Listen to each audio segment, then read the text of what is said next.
Do I have a motion to approve the amended and flexible agenda? I move to approve the amended and flexible agenda. Thank you. Second? Second. Okay, Recording in progress. It's been moved and seconded to accept the amended and flexible agenda. All those in favor indicate by saying aye. Aye. Aye. Any opposed? No, thank you so much. So we have our call to order and our approval of that. We also have a couple of proclamations this evening that we would like to read into the record. And board members will direct you to board book and what you have in front of you.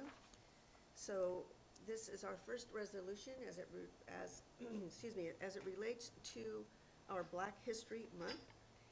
Whereas from February 1st, 2026 through February 28th, 2026, the United States celebrates National Black History Month, and whereas in 1915, Dr. Carter Goodwin Woodson, noted black scholar and son of former slaves, founded the Association for the Study of African American Life and History and initiated Black History Week on February 12, 1926.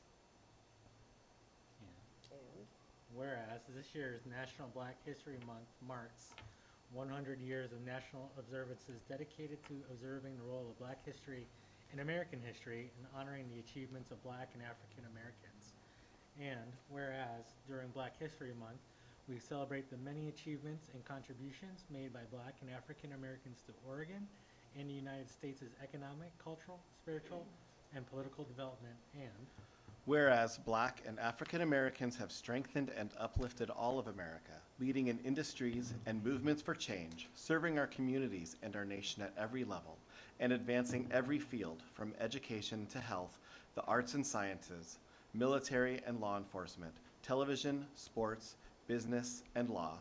And whereas the Centennial School District Board believes each and every student is to be celebrated and appreciated for the distinct and vibrant contributions made by sharing cultures, languages, ideas, beliefs, and values within a school community. Now, therefore, be it resolved that we, the members of the Board of Directors for the Centennial School District, hereby recognize February 1st through 28th, 2026 as National Black History Month. We encourage staff, students, and community to observe, recognize, and celebrate the cultural heritage and economic contributions of Black and African Americans to Oregon and the United States through culturally relevant activities, and to learn from the past and understand experiences that have shaped the United States. be it further resolved, the board urges staff, students, families, and communities of the Centennial School District to observe National Black History Month with programs, ongoing lesson plans, and activities that honor the histories, the cultures, and contemporary lives of Black and African Americans, deepening understanding and advancing equity and inclusion. Thank you. perfect. And our next resolution for the evening, and some of you may be here this evening as well, for our Classified Association. We are recognizing this as Classified School Employees Week. So I'm going to start this out as well. Whereas education of our youth is imperative to Oregon and to our nation, and whereas classified school employees are a vital component of Oregon's public school system, and Whereas classified employees work directly with all children, they are the school personnel responsible for the transportation and nutrition of our children, the maintenance of school property, and they are clerical workers and educational assistants. And Whereas, under the leadership of the Oregon School Employees Association, classified employees with their diverse talents have created the necessary environment essential to educating our youth. An educated Oregon is a healthy Oregon. Now, therefore, be it resolved that the Centennial School District School Board designates the week of March 2nd through 6th, 2026 as Classified School Employees Week. And be it further resolved that the Centennial School District calls on the community to join with it in personally thinking about recognizing classified staff for their dedication and devotion to their work. So, thank you guys.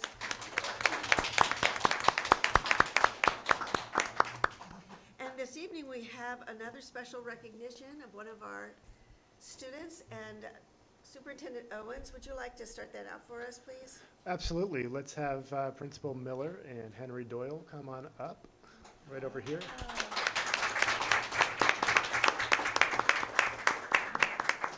If I don't want to steal too much of the thunder here, but I do want to show you something, which is the give a little taste for what you'll be seeing here. Is if you get Principal Miller's weekly newsletter. One thing that was featured recently was an Eagle project, and you can see some of the pictures of the beautification of the Centennial High School courtyard. And I just wanted you to have these images here, and we can look at them again in a little bit before you can appreciate the acknowledgement that you're about to hear as well. All right. We are proud to recognize Centennial High School student Henry Doyle for completing his Eagle project and making a lasting impact on our school community. Through thoughtful planning, fundraising, and many hours of hands-on service, Henry led a project that directly improved the daily experience of our CHS students and staff. His work included installing new benches in our courtyards and creating a welcoming space for students to gather. He also improved the band shelves and the band space, making and supporting our music program. And he also included and helped install 2 new benches in front of our school, helping clean up the school spaces to enhance the overall experience and cleanliness of our school grounds.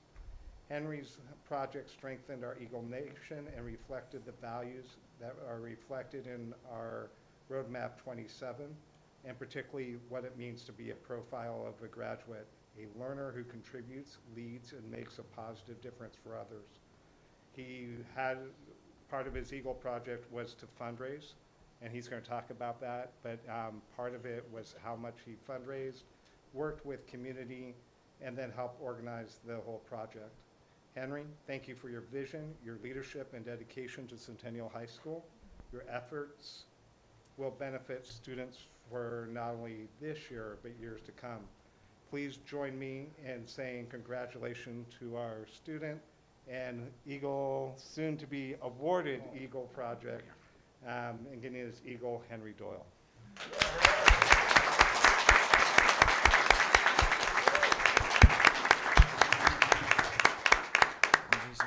Okay, so while I was out fundraising for the bench, I went out to around my neighborhood, and I just was selling reeds as my fundraiser. I went to the VFW Post 180 and the Breakfast Alliance to ask for a donation around $500. Sold candy bars around the school and around like friends and family and that sort of stuff. What else do you need? How much did you fundraise? I fundraised for about $2,000 for the bench. It was worth the time. It was a worth the time. I had fun going out and selling reeds and stuff. Anything else? And then Henry is also, part of it is on the 31st. He led a group of students, parents, community members to actually install all of this. And you could see the different pictures and different people working at it. It was really cool to see Henry going around with a clipboard with the different things. You could actually see all the different tools out there. And so not only did he fundraise, he bought the benches, he bought the different things, he got it delivered. His father actually helped him bring it in his car, but then he organized the actual work to install, and then he worked with our maintenance people to do a quality assurance check that everything was actually installed properly and to code. And so that shows the leadership that we want at Centennial High School. So again, congratulations, Henry.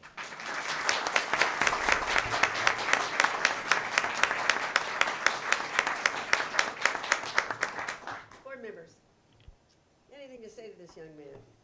As in, oh my gosh, how incredible that is.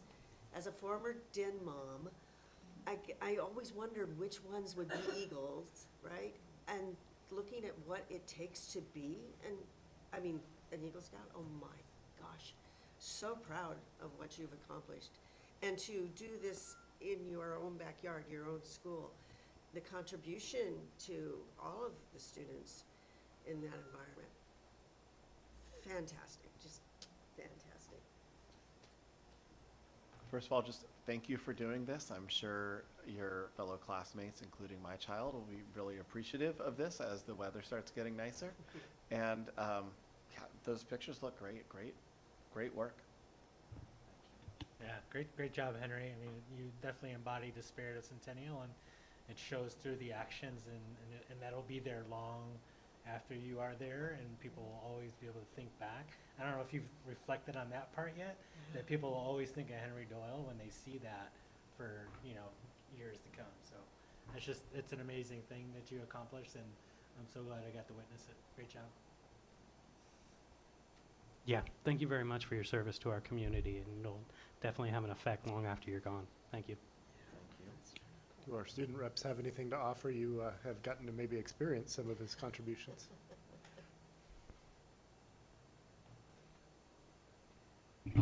Sorry, yeah. Yeah, actually, I was in a meeting with Mr. Miller, and it was about 8th grade planning, very fun. And I actually saw a lot of students playing in the courtyard. They're playing volleyball, and that's something new because years prior, it was kind of dead, and nobody went out to the courtyard. But it's really exciting to see all the students having spirit and wanting to be in school. Thank you. Yeah, it's just a really great addition to the school, and thank you for all the hard work. I just appreciate anytime I see students help with the beautification of the grounds and the facility and helping to care and upkeep the environment that they're in. I appreciate that. Having spaces that are inviting and worthy of the excellence of the students that we have is important to me. So when I saw this project in the newsletter, I was really happy about it, and I emailed Mr. Miller, and then when I heard that you were going to be featured here tonight, I was even happier. So congratulations, and we really appreciate your leadership, and congratulations on your Eagle project.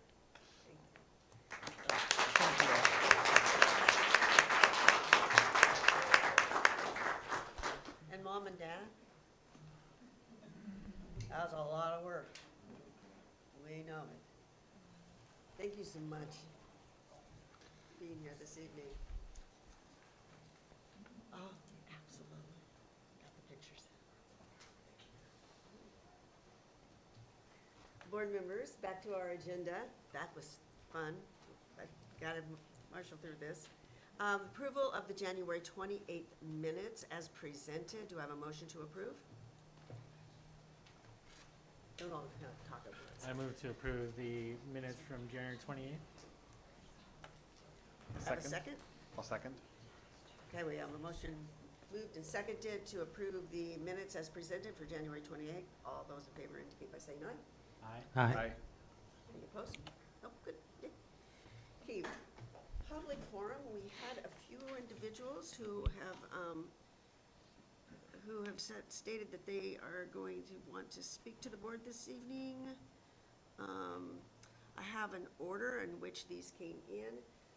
During public forum section of the agenda, individuals are welcome to share their constructive feedback on district operations and programs. The purpose of this agenda item is for you to inform us about your views.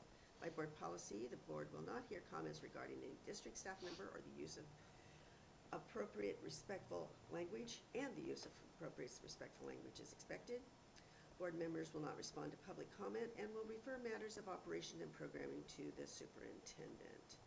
The portion of this meeting will be limited to a total of 30 minutes. Your statement should be concise and will be limited to 3 minutes, and I believe our assistant tonight, Christine Adiger, will be doing the timing. Is that correct? Sure. Thank you. Appreciate you being volunteered. If there are 3 or more individuals requesting to speak on the same topic, we can consolidate those. Please address your remarks to me as the board chair and not to any specific board member or the public, and thank you for letting me read through all of that. When you address the board, please state your name and spelling, if that could be helpful, and your association with the Centennial School District. So looking at the list, Nicola Lampy, it's, okay, thank you. Name and faith, come on up, and there's a little button on that, it should be It's green. green, yeah. Okay, good. Hi, I'm Nicola Lampy. I'm the music teacher at Park Lane Elementary. Go Zone 1. Woo. Okay. I first want to start off by saying that I'm here because I care about my students and I love them. As a music teacher, one of the things I love most about my job is seeing students who struggle in other areas of school thrive in my class. A lot of students who benefit most in my classroom are students receiving special education services and whom I work hard for to ensure equitable access.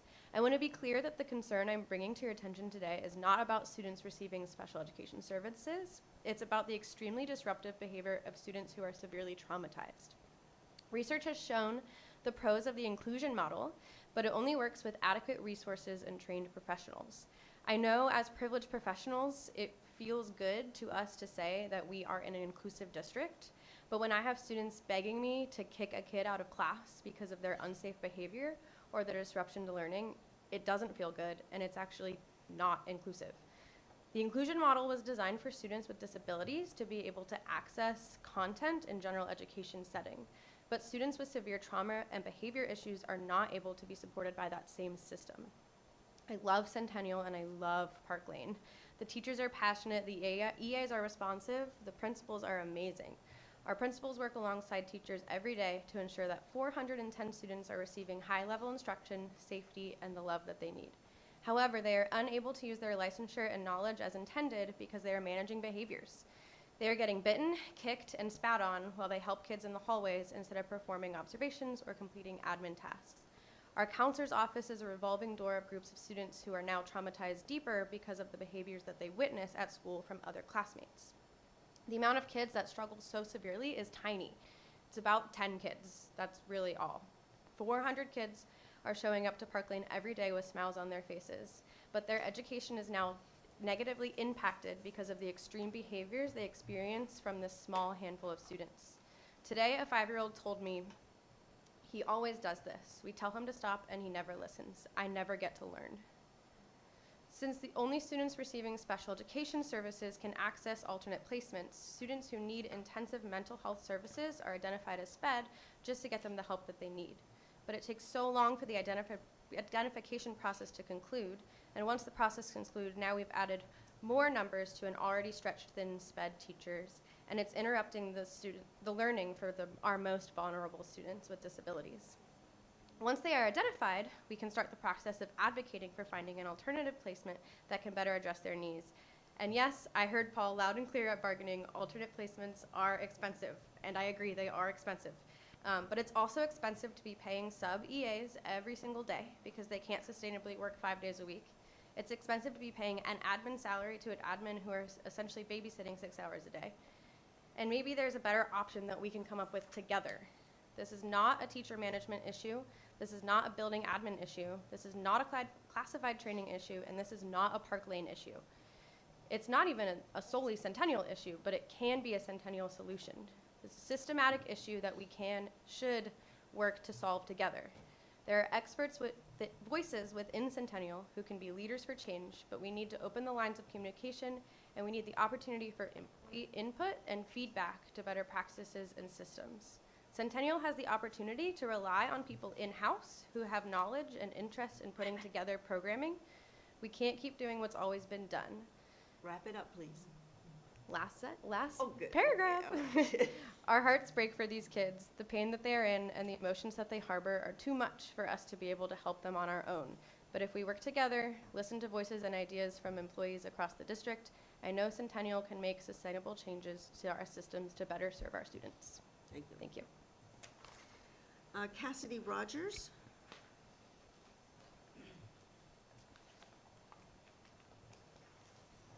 Three minutes. Okay. Good evening. My name is Cassidy. I'm the mother of a student with a profound disability in the Centennial School District. My name is spelled C-A-S-S-I-D-Y, last R-O-G-E-R-S. I'm here today to discuss special education placements and remind the district of their obligation to provide those placements. Centennial currently has one internal SSC classroom placement for students with significant support needs in grades K through 5. When my son began kindergarten last year, he was placed in that single classroom. Although I was told his age would be considered and that he would be placed with appropriate peers, the classroom consisted entirely of older students. As a result, my then 5-year-old was held to developmentally inappropriate expectations and was unable to participate meaningfully in the school day. There are no alternatives on campus for him. The environment was frequently chaotic, and staff were often disengaged or left him with nothing to do. This was not a setting where he could learn and thrive. Instead of receiving appropriate supports, my son experienced a series of suspensions. These suspensions were inaccurately documented and resulted in a significant loss of instructional time. Rather than addressing the lack of placements and supports, the district's response further excluded him from his education. When I raised these concerns, staff acknowledged being overwhelmed and under-supported. I have documentation of those statements. When I asked why my son was not included in the kindergarten zoo field trip, I was told by administration, quote, "Sometimes we forget about the students in this room." This year, because Centennial has still not offered an appropriate in-school placement, our family has been forced into home tutorial instruction. This has been incredibly burdensome, and the instruction provided has lacked training, collaboration, and meaningful instructional planning. I'm here to urge the district to create additional internal SSC placements that reflect different age groups and developmental needs. And I hear you that it's expensive. I hear you. It is inappropriate and unfair to place this burden on one classroom, one set of staff, and most importantly, on children who deserve their access to education. I brought a picture of my son with me tonight. He turns 7 tomorrow. He lost a tooth this week. He wants to be a scientist someday. He loves Pokemon and spending time with other children, which he doesn't get to do anymore. This is the child who missed the kindergarten field trip. This is the child who was suspended instead of supported. And this is the child the district said that they forgot. Thank you. Thank you. Drew, Rosa?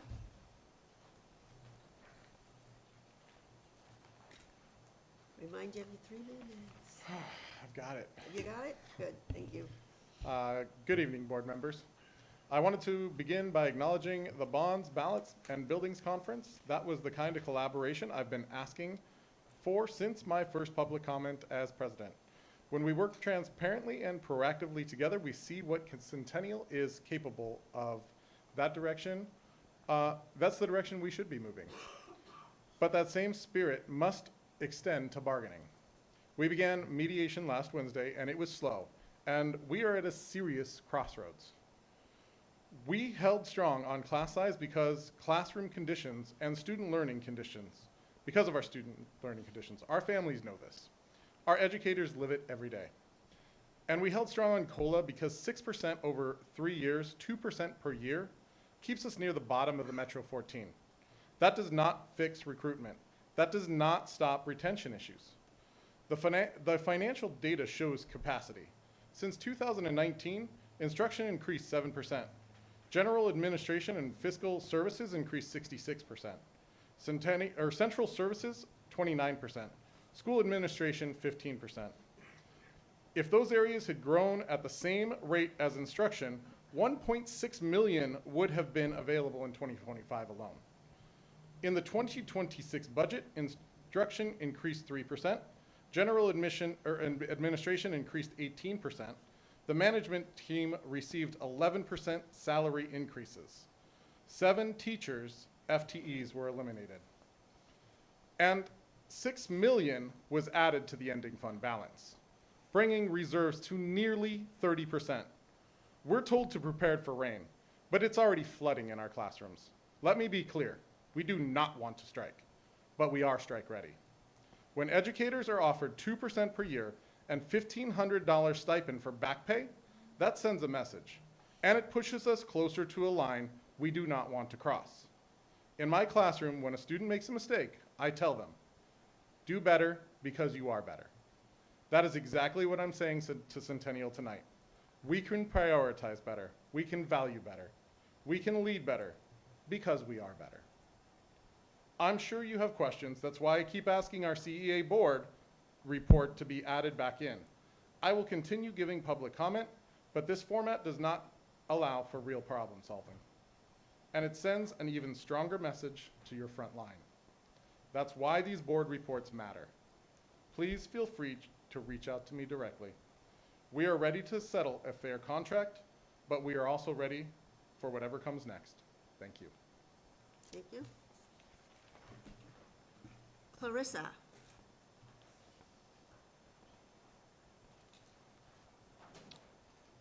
Same thing I've said to everybody else. Yep. Good evening, board chair and board members. My name is Clarissa Buckles, Clarissa Buchholz. I am a science teacher at Centennial High School. I also serve as the membership chair and internal organizer for the Centennial Education Association. I'm here tonight to share an update on a recent action with you and to advocate for my fellow member educators. In January, CEA launched an action that gave our members the opportunity to pledge to strike if we are unable to reach an agreement that will improve conditions for employees, our students, and our communities. The pledge banner that we're presenting tonight made its way to every school building in the district. And by the end of the month, it had 304 signatures. This is about 90% of our membership and 85% of certified employees in the district. I would like to read you what the pledge says that members signed on to, and then share a few stories with the time I have from educators on why they signed the pledge. We, the educators of Centennial Education Association, believe that our school district can and should do more for our students and community.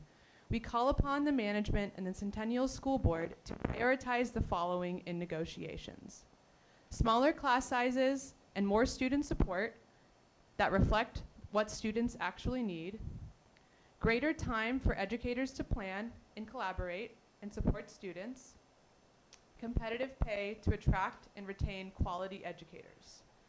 These conditions are the minimum needed for safety, learning, and staff retention. These demands ensure that our students receive what nearly all other Portland area students receive. We believe that the district should do everything it can to invest taxpayer dollars into our students and not bloat administrative salaries or account balances. We are prepared to take action and pledge to strike with the bargaining team to ensure that the Centennial School District stops hoarding taxpayer dollars and invests these funds into the classrooms where they will make the greatest impact. This action, that's the end of it. This action taken by our members shows that the urgency that members feel to reach an agreement that will improve learning conditions for students and working conditions for teachers. And I'll clarify that this was a pledge, not a vote, so this is just us saying in the future we're ready to take this action. Here are a few stories from educators on why they signed the pledge. 30 seconds. Okay. I will wrap up then. I'm not going to have time to read those, so I will conclude, and hopefully I'll be able to share some later. We're hoping that this act of solidarity sends a strong message to the board and cabinet members to work to understand the position of our bargaining team and the educators who stand behind them, and move quickly to get us a fair contract now. Thank you for your time. Thank you. Okay, that concludes our public forum and input for this evening. We are now going to move on to reports. Meadows Elementary School report. I imagine that's where a number of us are here. Superintendent Owens. All right, glad to have the Tiger Cubs in the house. As superintendent, I can't play favorites, so I won't try. And as a Meadows alumni, I will say that I appreciate the Meadows report when it comes time for that. So just as I was enthused about Henry's Eagle Project, I'm enthused about the Meadows report that we're about to hear. So, ooh, wow. I didn't get to see that. Do it again. Ready? Yeah, go. Excellent. So, Well done. so we have Principal Lisa Klingon here this evening, who is popular and ready to present the report. And we'll leave it to her as to whether she would like to introduce those who are in attendance this evening or have them introduce themselves. I'm Miss Flurry's boss. That's what the kindergartners call me. So that's who I am. But yeah, just really quick, introduce yourselves. Go ahead, Sarah. What's my name? I'm Sarah Flurry. I'm a kindergarten teacher at Meadows Elementary. Nikki Woodward, second grade. Jed Ask, PA. Kendall Coolidge, ELD. Megan Rouse, title. Kurt Folsker, fourth grade. Erin Mueller, kindergarten. Erin Cole, ELD. Jenny Lovely, fourth grade. Clay Norman, is it? Julio Loza, PE. Gotcha. We got it. We got it. Okay. And Park Lane. Do I just share my to do? Okay. And if you have a video, you might want to optimize for sound as you're clicking in.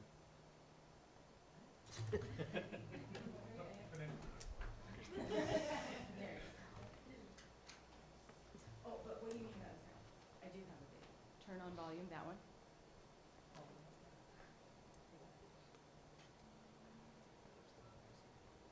Okay, well, Stop, the video, we'll see. stop share for a moment. Yeah. Just want to make sure it's queued up right.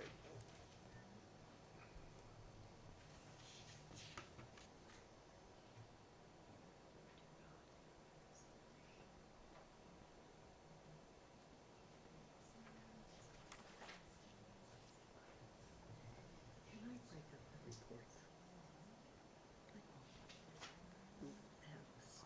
Take a short break right here. Yeah. Yeah. Yes. Yeah. Because otherwise I'd be like, we'd be holding the walls. Thank you.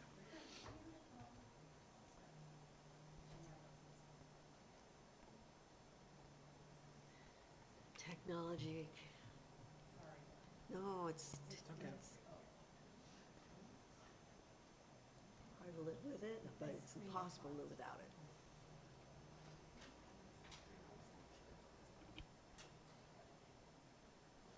Alex, I guess.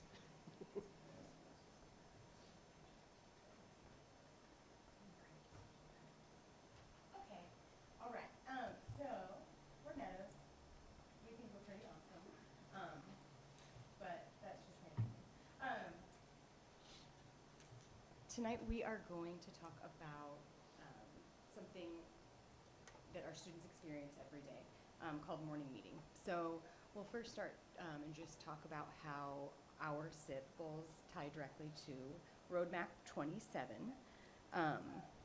So our goals at Meadows really focus strongly on literacy and belonging for students and staff.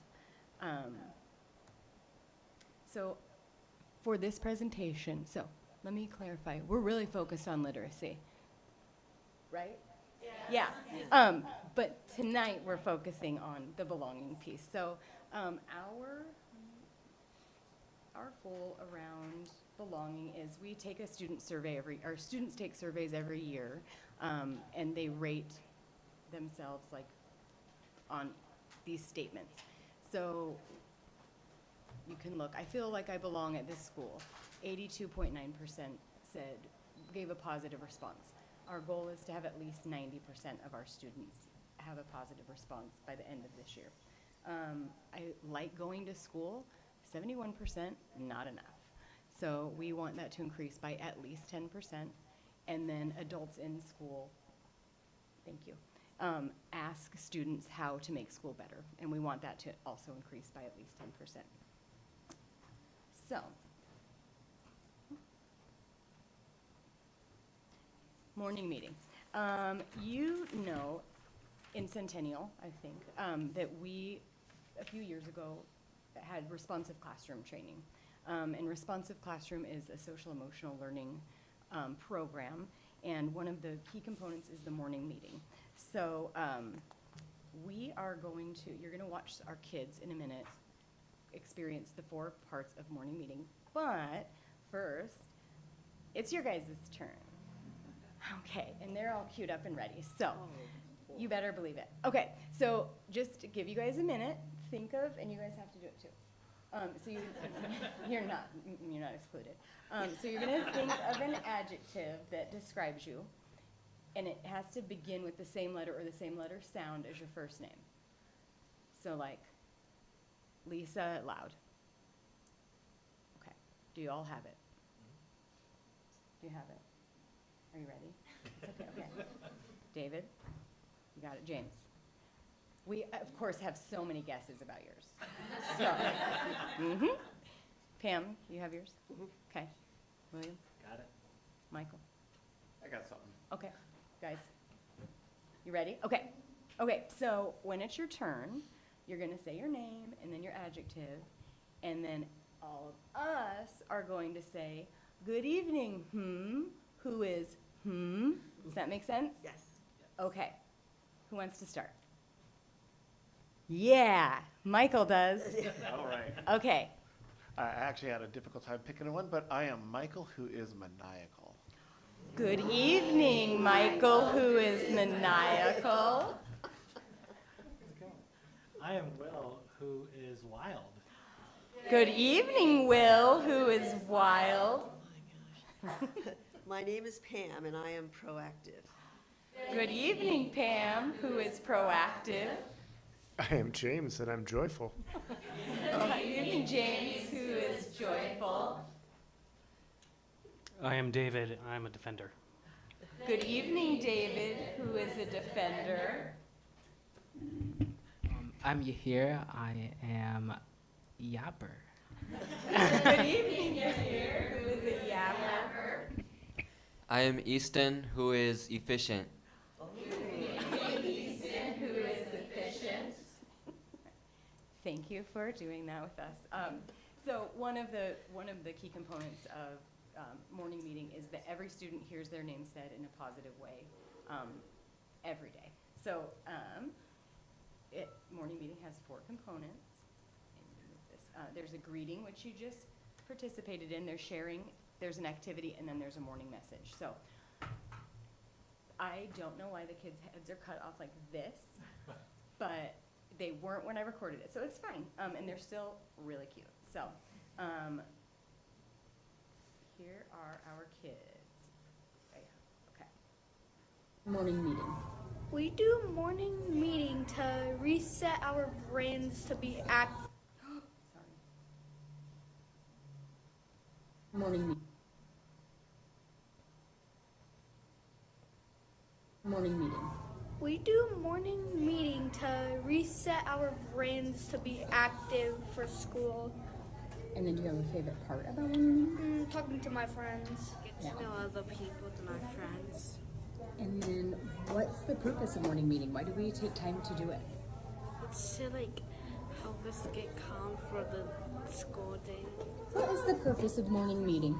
The purpose of morning meeting is we need to reset our brains or we need to prepare our brains for what are we gonna do after. For greeting, we greet each other by name. Madison came to school today. We're so glad we're here. Hooray! Emma came to school today. We're so glad we're here. Hooray! Anna came to school today. We're so glad we're here. Hooray! Cotton came to school today. We're so glad we're here. Hooray! Olivia came to school today. We're so glad we're here. Hooray! Gladys came to school today. We're so glad we're here. Hooray! Beth came to school today. We're so glad we're here. Hooray! Elias came to school today. We're so glad. Okay, what can you tell me about the sharing part of morning meeting? When our teacher asks us a question, some people like to share and some people don't. And so do they pass? Yeah, some people pass, but sometimes we don't get the option to pass. And then you have to answer the question? Yeah. And what are maybe some of the questions? Like, what did you do this weekend? Or if we had a sub, how was the day? How did it go? Do you like hot Cheetos more or and I like your hair. I hate longer hair. I like your hair too.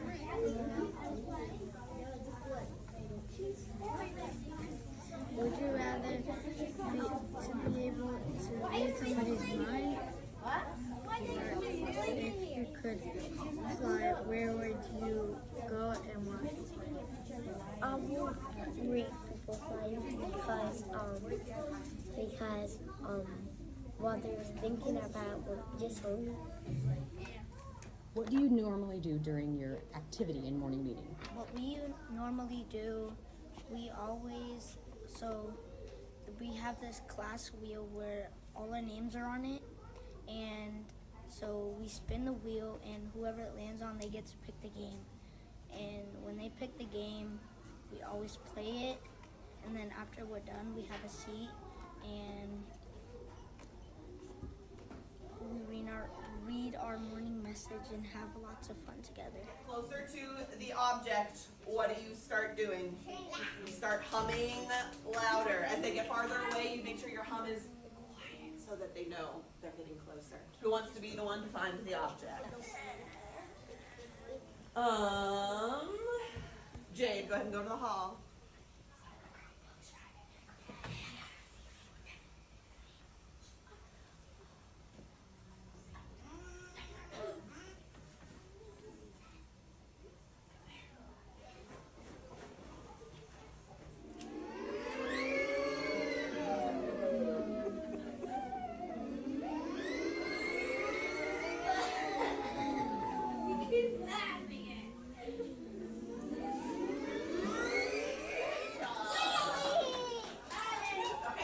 Ready?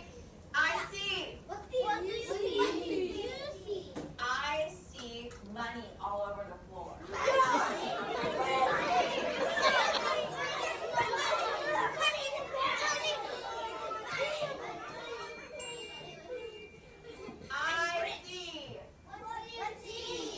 I see bubbles floating in the air.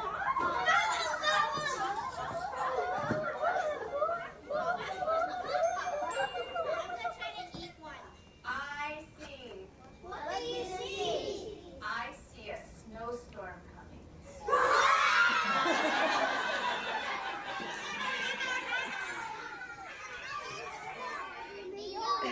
Sprinkle in the popcorn. Put on the lid. Turn up the heat. Sizzle, sizzle, sizzle, sizzle, sizzle, sizzle, sizzle, sizzle, sizzle, sizzle, sizzle, sizzle, pop. Pop the popcorn, pop the popcorn, pop the popcorn, pop, pop, pop. Pop the popcorn, pop the popcorn. Now it's time to stop. My favorite part of morning meeting is probably when we do our game and when we read the morning message. That's my favorite part.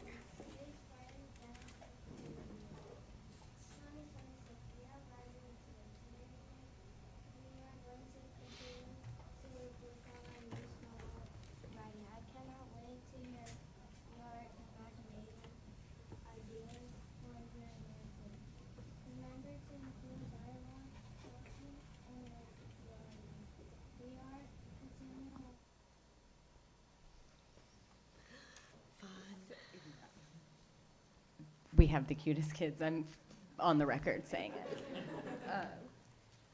So, as you can... Morning meeting. No, Billy, not again. So, as you can see, depending on the age, the activities and the messages are developmentally appropriate. And it's a really big part of how we set our culture and build like a super strong community at Meadows. So, do you have any questions? We don't dare comment on the cutest kids. Did we do that? We get ourselves in trouble. I didn't hear anyone say no. No. So I'll take it. Director Newman. So you're saying our silence speaks volumes? It's absolutely what I'm saying. Mm-hmm. So you do that morning meeting every classroom every day? Every classroom, every day. That sounds like a wonderful grounding way to start the classroom. Yeah. I don't have any questions. Thanks for sharing that. Yeah, no, I think it's great. I will affirm you do have the cutest kids. Oh my gosh, thank you, yes! My kids are probably getting ready for bed, so they didn't hear me say that. I won't tell, it's okay. Thank you, I appreciate that. No, I think it's great, start out the morning like that. You know, it's great to see it being done at such a young age. That's something that I learned in leadership while in school and whatnot, and I've taken that model with me into my business as well, where we start every team meeting with sharing our personal business wins, and to put everybody in that right mindset to make sure that we are starting it off with a good foot forward, and people are recognized for their hard work and the progress they make on a daily basis, not just as students or team members, but just as humans beings. So I love that message. I love seeing it started at a young age, and you know, hopefully that will stay with them too as they get older. Great job. Thank you for the presentation. My only question is, where can I get one of those hooded sweatshirts? Tell you what, you play your cards right, we might be able to get you. Yeah, oh yeah, customized. Oh. Take my money, please. He's gonna, are you gonna take off your shoe right now? Okay, I thought you were. Oh, wow. Yeah. Nicely done.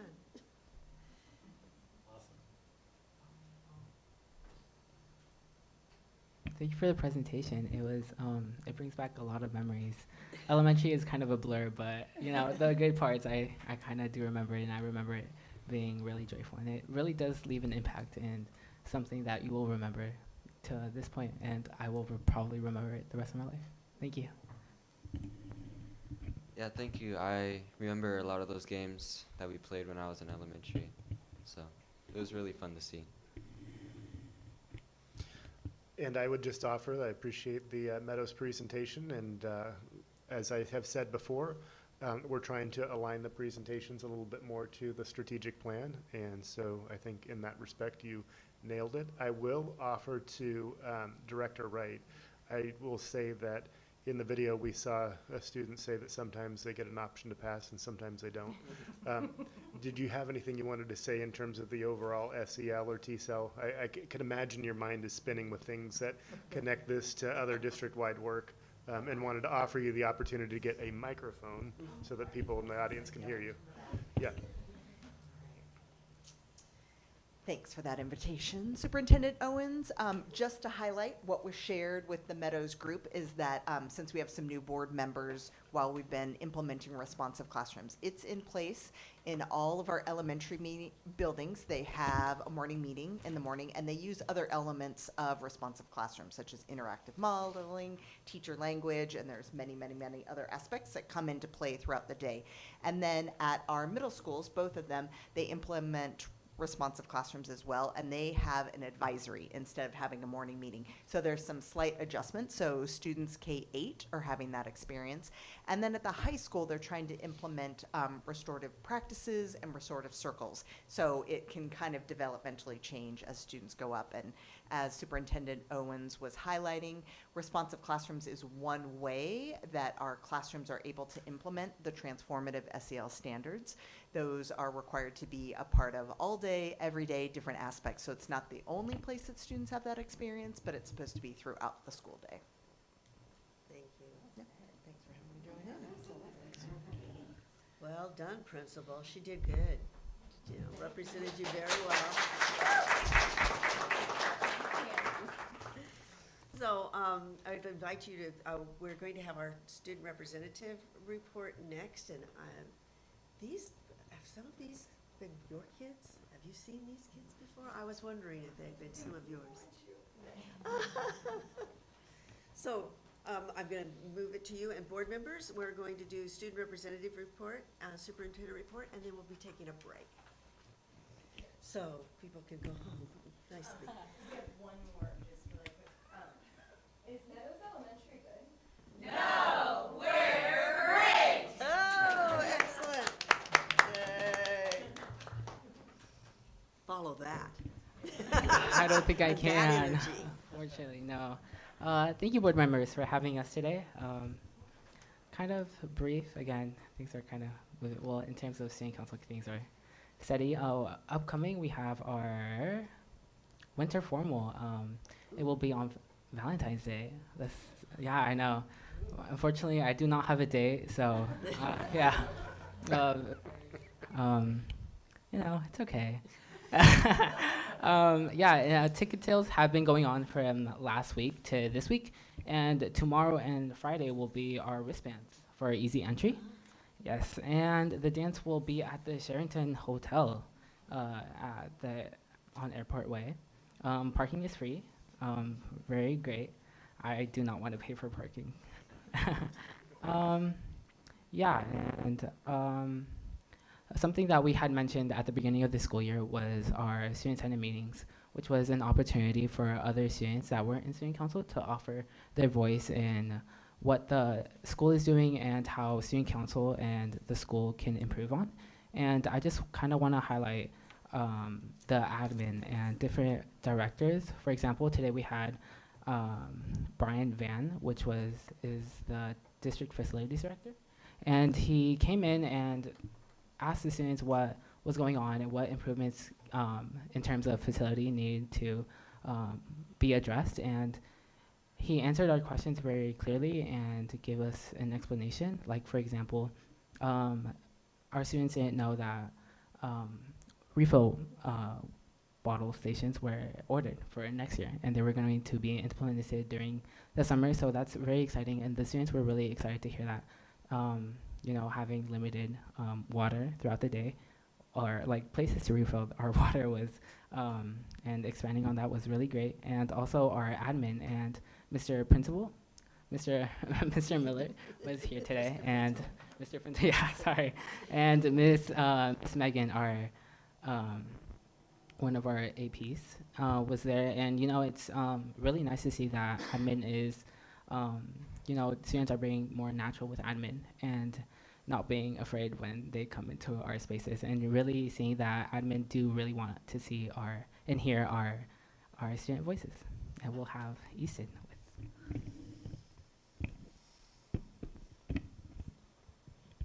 Black History Month is a time to honor the achievements, strength, and impact of Black individuals throughout history. Their contributions in leadership, culture, science, and social justice have shaped our nation. This month reminds us that Black history is American history and encourages us to keep working toward equality and respect for all. For Black History Month, our student leaders in BSU, which is Black Student Union, celebrate and represent the importance of this month, such as presenting historical Black figures around the school with posters and educating about their history. And during the last week of this month, BSU will hold a Spirit Week and an assembly. And in the Spirit Week, the activities will be: Monday will be Anything But a Backpack Day, Tuesday will be Graphic Tee/Celeb Days, Wednesday will be 90s and 2000s, Thursday will be Dress Your Age 9 through 12th, which I think means if you're a freshman, you dress like a 9-year-old, and if you're a senior, you dress like a 12-year-old. I didn't orchestrate it, so that's what I'm assuming it means, but it may be something else than that. And Friday, they have not had one yet, so that's to be determined. And for the BSU Assembly on the February 25th, they're going to hold games just to have fun, but they'll also have guest speakers come in to present the history and importance about this month in front of the whole school, to really show how important and just kind of the culture that Black history represents in our school and the diversity that we have. And it's also important to educate the rest of our school and the rest of our students about it. Thank you. Appreciate that. Directors, David, let's start with you. Go other way. No questions. Okay. Thank you. Thank you, gentlemen. I appreciate the report. When is the event that you're doing to honor Black History Month? Do you mean the assembly? Yes, the assembly. It's the 25th, and there's gonna be guest speakers coming in to give out like information about culture and talk about the history and their experiences, and just educate students and just show off basically what's it all about, and kind of represent all the students in our school who need the representation. Is it like I'm asking because I might want to attend if I can. Is it a certain time of the day, the assembly, or is it just like Wednesday, ongoing Thursday. things? Principal Miller, feel free to Principal jump Miller in might know. if you might have more. 11 o'clock. Wednesdays, you are all invited. Thank you. Thank you. Dr. Newman. No questions. Thanks for the presentation and keeping us, again, I think I've said this before, I'm as a parent who my child never tells me anything about what's going on at the school. It's great to hear from you guys. All right, Superintendent Owens, can you do it? Just a few? I can do it. All I right, can- do it. So then we'll take our break.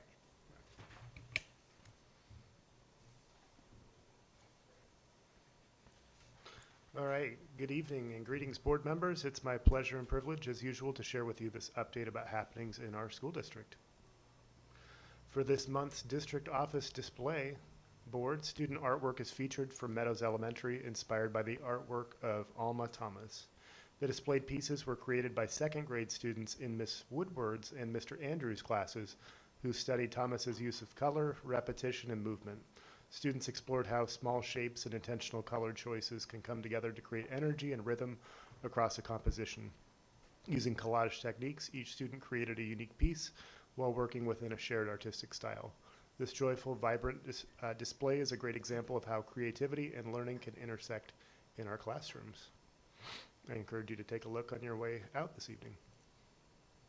As was recognized in the board's proclamation and also in our student report, February is Black History Month. It's an opportunity to celebrate the incredible ingenuity, strength, and resilience of African Americans, and a time for recognizing their central role in U.S. history. This month, Centennial Schools will highlight and honor some figures who have broken barriers and helped pave the way for many others, both in Portland area and beyond. This past week, February 2nd through 6th, was National School Counseling Week. School counselors provide an essential role at all levels across our school district. They are uniquely trained in child development, learning strategies, self-management, and social skills, who understand and promote success for students. Our school counselors implement a counseling program which provides education, prevention, and intervention strategies that are integrated into all aspects of our children's lives, teaching knowledge, attitudes, and skills students need to acquire in their academic, career, and social-emotional development, which serve as a foundation for future success. As you can imagine, their work is quite aligned with the needs of our students and Roadmap 27. Career and Technical Education Month takes place each February to celebrate career and technical education, also known as CTE, the accomplishments of CTE programs, and the importance of CTE for all students and ages. Centennial School District proudly provides on-ground and virtual CTE pathways to approximately 1,200 students in over 35 CTE classes, with coursework that covers a variety of fields, including business management, marketing, technical design and theater, industrial engineering and manufacturing, computer science, information science, culinary and hospitality, education, integrated media and graphic design, as well as accounting and finance. You thought I was going to read all 35 of them, but I didn't. The power of CTE at Centennial extends beyond theoretical knowledge, focusing on practical applications that equip students with employable skills. Collaborative efforts among students in these programs results in a vibrant learning community where creativity and innovation thrive. These programs' hands-on learning experiences engage students and contribute to higher retention rates and academic success. In Centennial, four-year graduation rate for CTE concentrators this past year exceeded 95%. Once you get above 95, they don't calculate above that number. So it was impressive to see that the graduation rate for those who concentrate is that dynamic. CTE programs at Centennial play a crucial role in shaping the future workforce with well-prepared, skilled graduates ready to tackle challenges of the professional world, aligning with Roadmap 27, goal number 5, preparing every student for their future. This is a picture from the last session, but we'll talk about today. Today, staff from each school participated in the third session of our 4-part professional learning series, facilitated through our partnership with West Ed and supported by an Oregon Department of Education grant.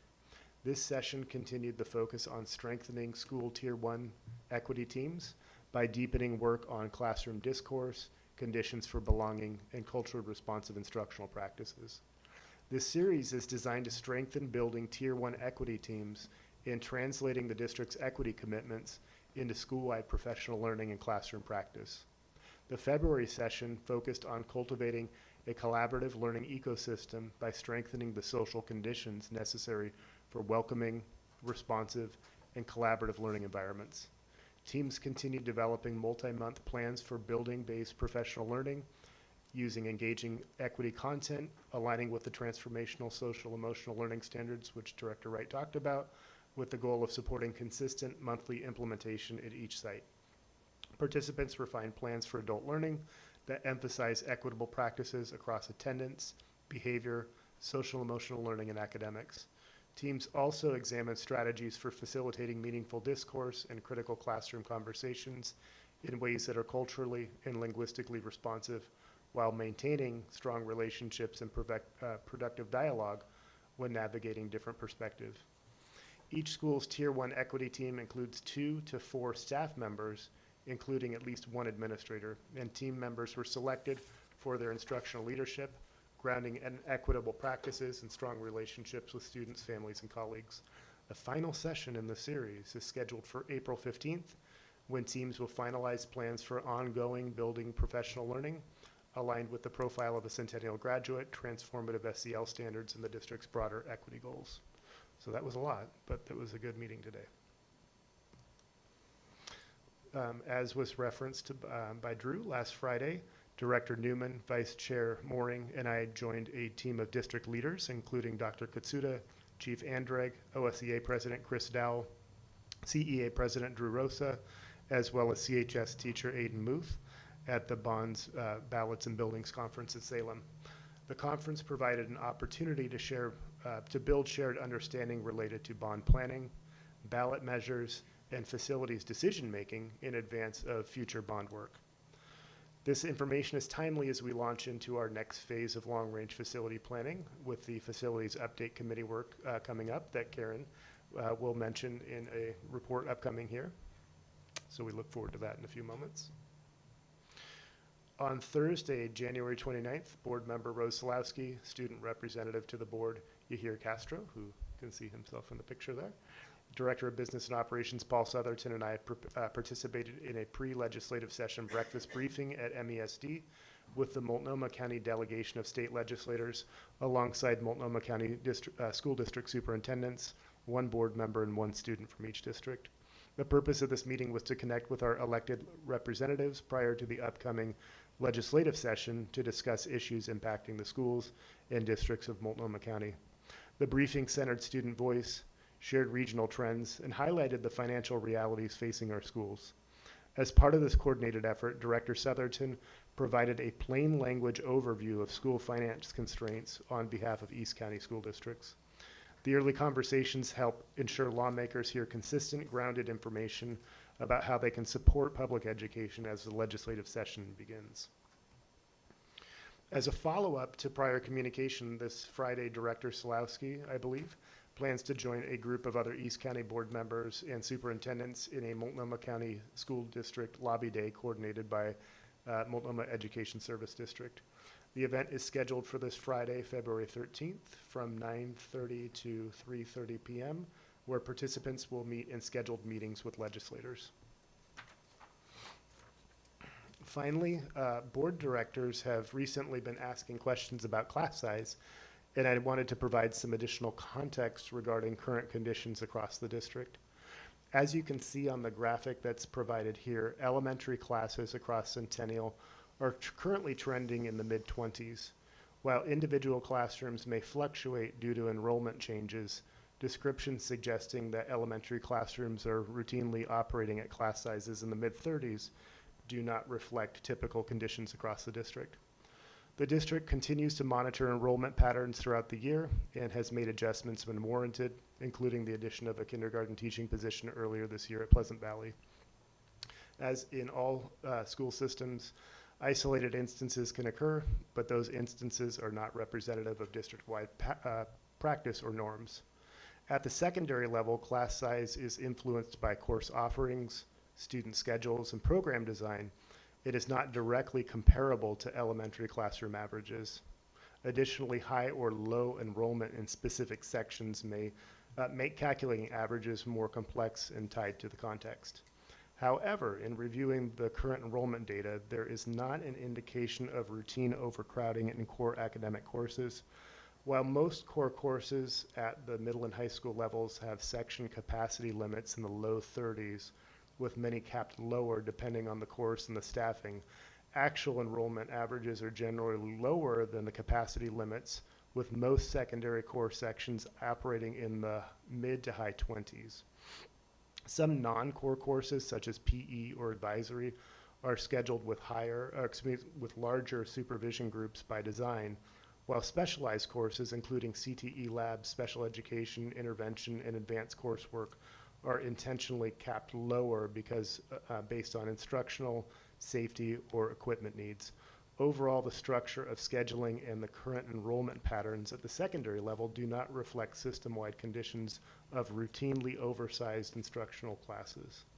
We continue to monitor enrollment and class size regularly, as you see in the reports provided to the each month in the board meeting agenda, including this evening in the confirmation items. And I wanted to ensure that the board has clear factual understanding of current class size conditions as this topic continues to surface in public discussion. With that, I invite any questions or comments you might have, and that concludes my superintendent's report. Thank you, Superintendent. Director Newman, sorry. No questions, thank you. Thank you, Superintendent Owens, for the always informative report.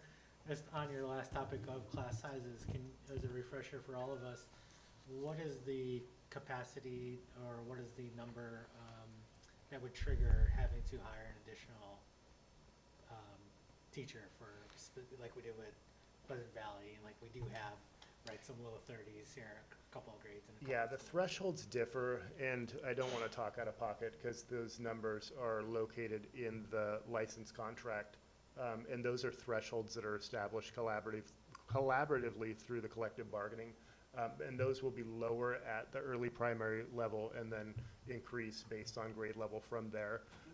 I would say that we've had thresholds, not hard caps, for years prior to them being introduced 3 years ago in the collective bargaining agreement. And so when those thresholds are getting close to that number, we will take a look. Usually that involves a conversation with the principal and Director Southerton, just in terms of, hey, we're approaching this, class size number. What are some options that we can do? And some of the things include adding a teacher at that grade level. They could include adding educational assistants. They could also include capping and overflowing students from this school as well, which is something that we try to avoid doing, but it's something that we have done and may continue to do in terms of capping enrollment in a particular school and that grade level, and then having the student overflow by virtue of bus transportation, or if the parent wanted to drive to another school, hopefully close by, where the registration is lower in that particular section, let's say second grade at one school versus the other. We do have a class size committee in the contract where we meet with CEA leadership upon their request. This fall we met with CEA leadership, I think 3 times, to go over some of the class size bubbles that we were seeing. Unfortunately, as I've said before, children don't come in neat packages of 20 or 25. They come in varying sizes. And where you'll see even the chart that I showed earlier, where you see some of the schools, Patrick Lynch in particular, but I think Meadows might be a little bit above that average, is where you have schools with the enrollment where they're mostly, and Pleasant Valley as well, where they're mostly at 2 sections per grade level. It's really difficult when you have cohorts, because do you open up a 3rd section? If you do open up that 3rd section, does that result in class sizes of like 15? And then you get into kind of this weird dynamic of having class sizes are a little bit lower than you would like. I mean, it would be ideal naturally, but lower than is affordable to sustain. So there's a lot of dynamics that go into it, and I'm sure I provided more than you bargained for in terms of that question. I know how that goes. Thank you. Yeah. Director Lynn? I do have a question. What happens, the trend line now is that we are losing enrollment. Every school seems to be losing enrollment. And it's caught the interest of the legislators as well, yeah, which gives them an argument, I guess, for not not funding us as well as they should be funding us? Do we have a projection in terms of our numbers? And we have been going down, I know. Director Southerton is here as well, and he may want to weigh in on this. I'll offer an initial response, and then he can clean it up. What I would say is that declining enrollment has been a trend for us for the better part of 2 decades, so it's not anything new that we have to contend with. In our case, it is hopefully leveling off somewhat, so that's in a good place. To your question, as far as what the legislature will do with that, is that they currently fund based on ADM or ADMW, so they're looking at actual student counts and then applying the weights that may apply if a student has specialized services that they receive.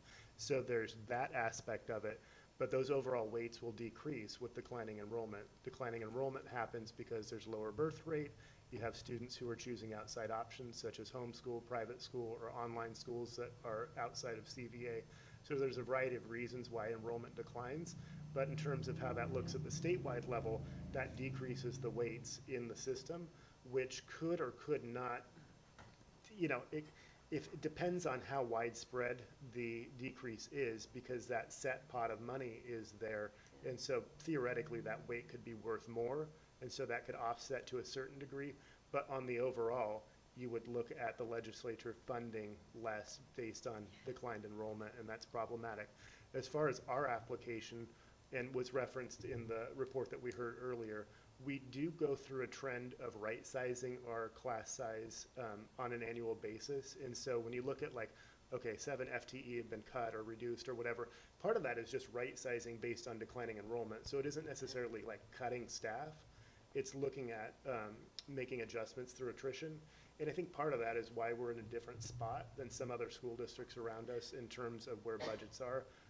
And not to knock others, but we've done some truing up along the way. Thank you. Yeah. Director Southerton, do you want to add anything to that? He's tuning in virtually, but he's in his office. No, I think you hit it spot on, but if there's follow-up questions, I'm happy to field any of those. Okay. You guys have been so patient. We appreciate that you're here this evening, and we're ready to take a break. So that gives you an opportunity to just head out. Thank you.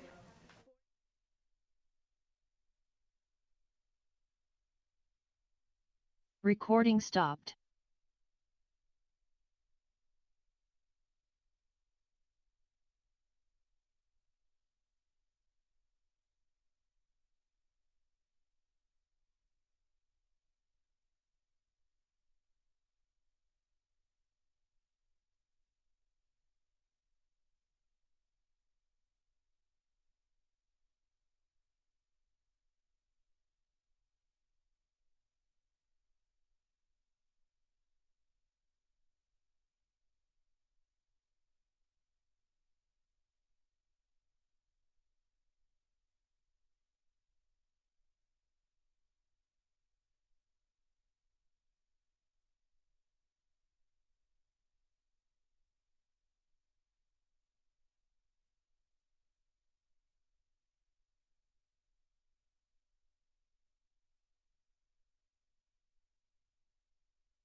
Recording in progress.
Thank you, board members, for getting back to it.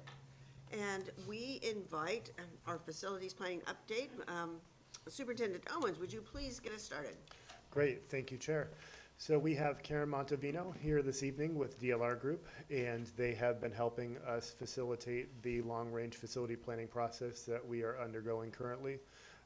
I gave an update within the last month or so in terms of our progress, and then as I was kind of in the middle of giving that update, I was thinking to myself, you know what, it would probably be better if Karen came and spoke more eloquently and versed in terms of where we're at versus me trying to muddle through it. So we invited Karen to give us a status update.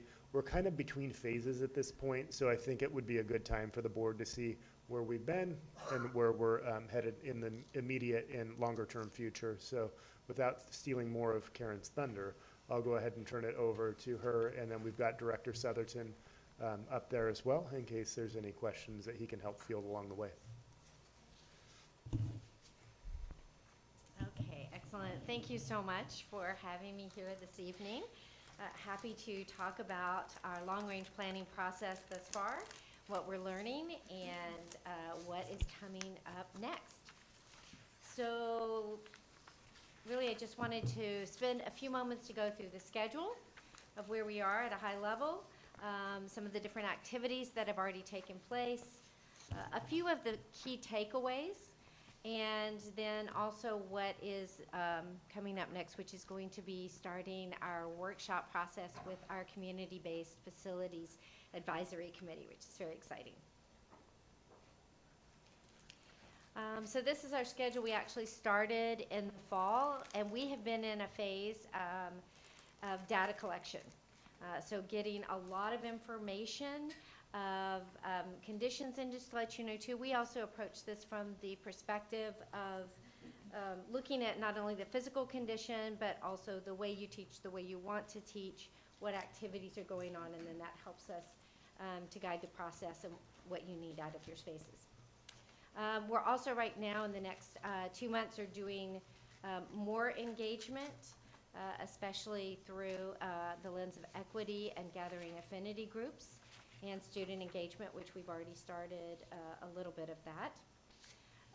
And then the schedule is this spring to start this community-based facilities advisory committee. Right now, we're looking at 3 workshops in the spring. There was potentially for a 4th. And then the remaining of the 6, 4 through 6 or 5 through 6 in the fall. So what this does is this allows us to be able to come back to you in December, January of 2027 with the recommendation from the Facilities Advisory Committee, both in the short-term plan and we're also talking about long-term plan. So it's in both. And then that allows the board flexibility on what you might want to consider for a future bond, date-wise. I'm going to stop at that point because when Karen sent, just to be completely upfront and transparent, when Karen sent this slideshow to me yesterday afternoon, it had that last step on that process had spring 2027 as the potential bond measure. And that's something that Director Southerton will talk about later this evening with regard to the potential bond refinancing. If the decision is for the board to go forward with a spring 2027 bond measure versus having it pushed out to 2028, that just creates a more aggressive timeline for us to mobilize between long-range facility planning to pre-bond planning to bond campaign efforts, and that's a pretty condensed time period. I don't know, Director Southerton or Karen, if you have any more to add to that concept as we kind of think about this timeline. Right, that's an excellent point. So in the long-range plan, you are looking at more holistically of improvements that you would want to make in the next 10 to 20 years or even beyond. And we are spending time looking at what might be in a future bond, but some of that work is done in the bond planning phase. So that committee then looks at, okay, here's what the needs are and here's what's been prioritized, but really deciding on kind of what that package could look like does take additional time. Because at the same time, you're analyzing when those bonds would be sold and kind of what the impact to taxpayers would be. And there's a lot of factors, and some of that does shift and change, so.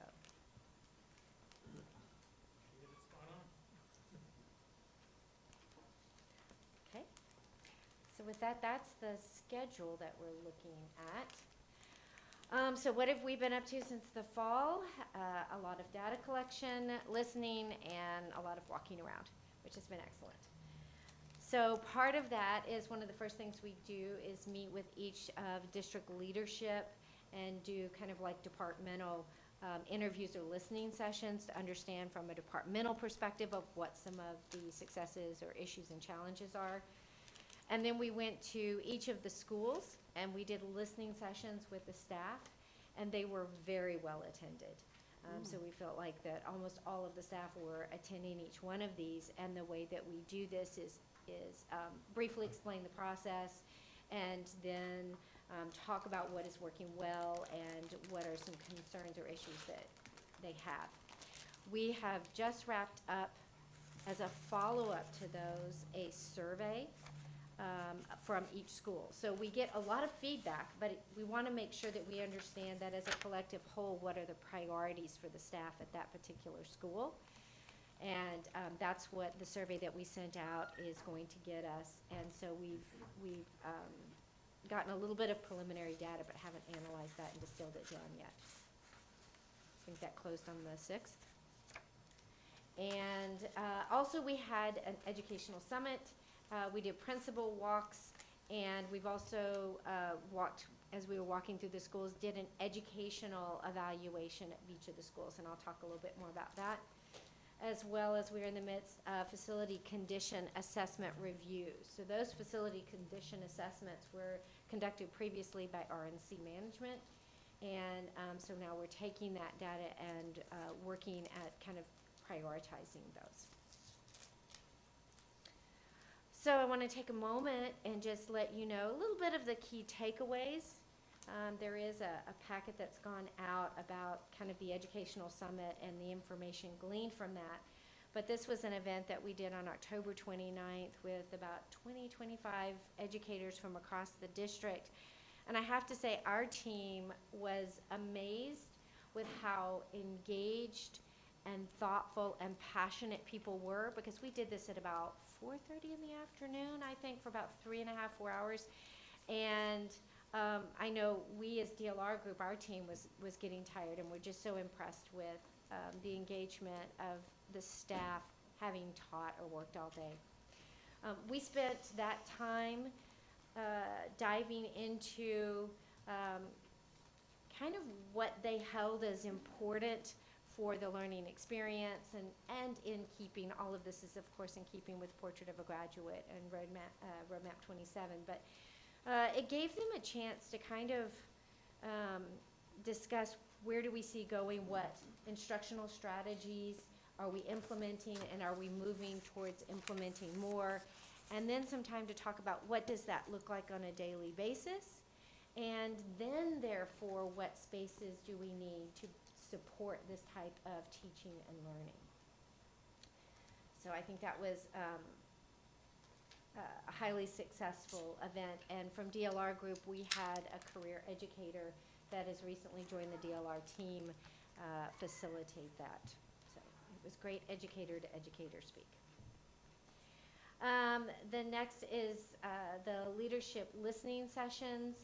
So what we learned from the department heads, these are just a few of those takeaways, but there is a lot of sharing of spaces which can be problematic at time with food service and transportation, or do we have enough space for after-school programs within the school, and incorporating pre-kinder into spaces. And you will hear this time and time again, but also the type of spaces, small, medium, and large, training spaces, and do we have spaces really that allow for confidentiality where it's needed in small group meeting spaces.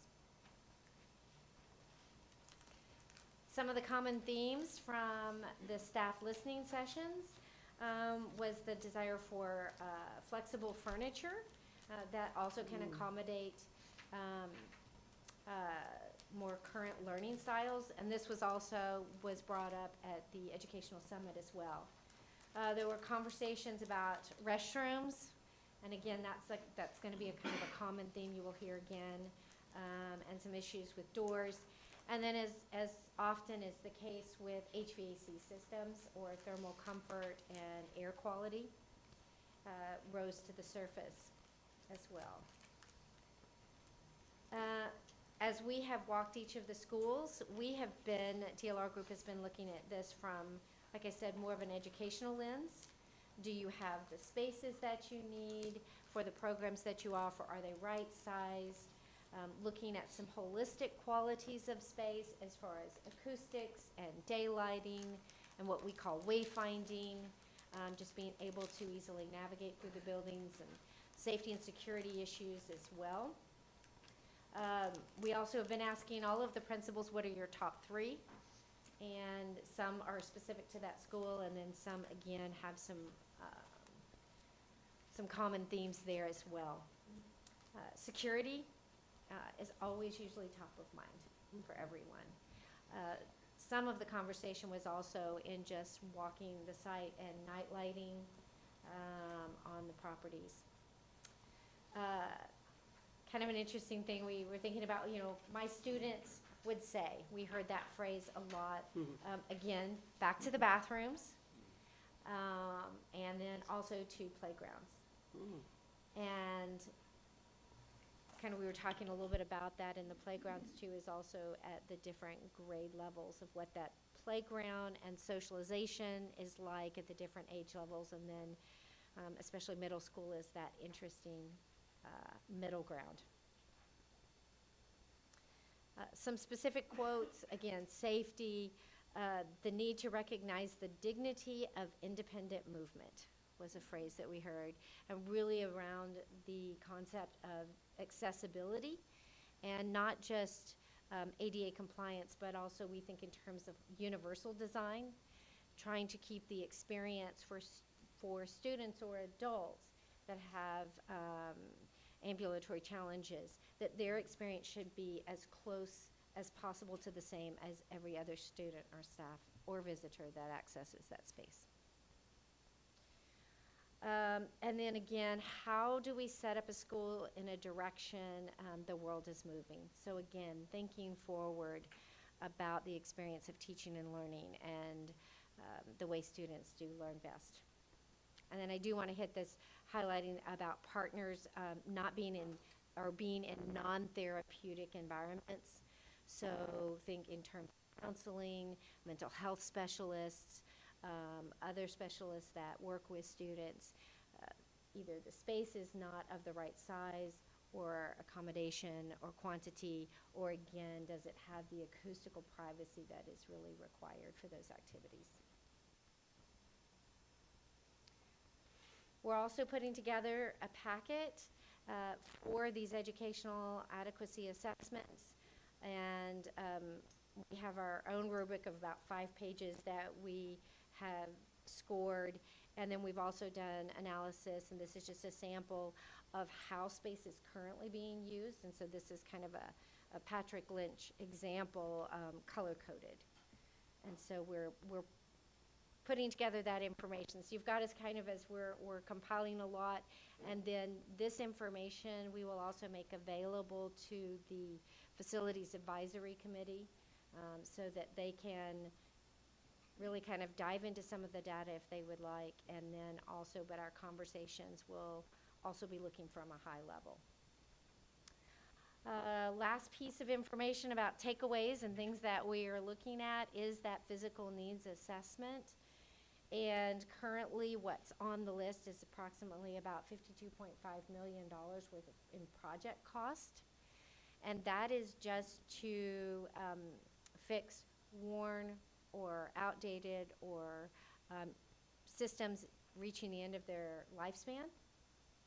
And the work that we are doing collectively with Director Southerton and with the facilities director, Mr. Van Dyke, and DLR Group and RNC Management is we're going to be looking at prioritizing those into different tiers. So what are the absolute critical repairs that must be addressed the next time we go out for a bond? What are the things that we feel are important but maybe not quite as critical? What are some things that Paul, Director Southerton, in his way of working magic of finding funds to achieve them in the general fund or in the maintenance budget, you know, we want to make sure that we have those accounted for. I'll let you know just from looking at that, really when we talk about the critical capital repairs, a lot of that is roofing systems. And what we talk about is, you know, just typically warm, safe, dry. So what is the building envelope? So looking at roof, windows, walls, doors, exterior doors, just trying to prevent water penetration. The second area that's usually of highest concern is, again, thermal comfort. These are roofing and boilers and mechanical systems are really high-ticket items, and so we want to look at those very carefully. And then the district also has some issues with site utilities around site sewer and water. So, any questions so far of all of that? Yes, ma'am. Yes. We have not done, thank you for that question, we have not done a walk from a usability of this facility yet. So this building was assessed in the physical needs assessment. We have not gone through, DLR has not gone through and done an assessment of your office spaces, meeting spaces, and really what you need out of district facilities. We're seeing that come up as we were doing our walks through the schools, and we would hear, well, this is actually a district employee that's using this space here because, you know, of limited space here within this facility. The fact that this is kind of your main training room and does not hold enough enough people to be able to train adequately. So we've also heard that in numerous conversations as well. Sometimes this building, where a lot of things happen and important work is done. This building this is an important part of the process, to make sure that the employees here have all of the things that every other employee is asking for.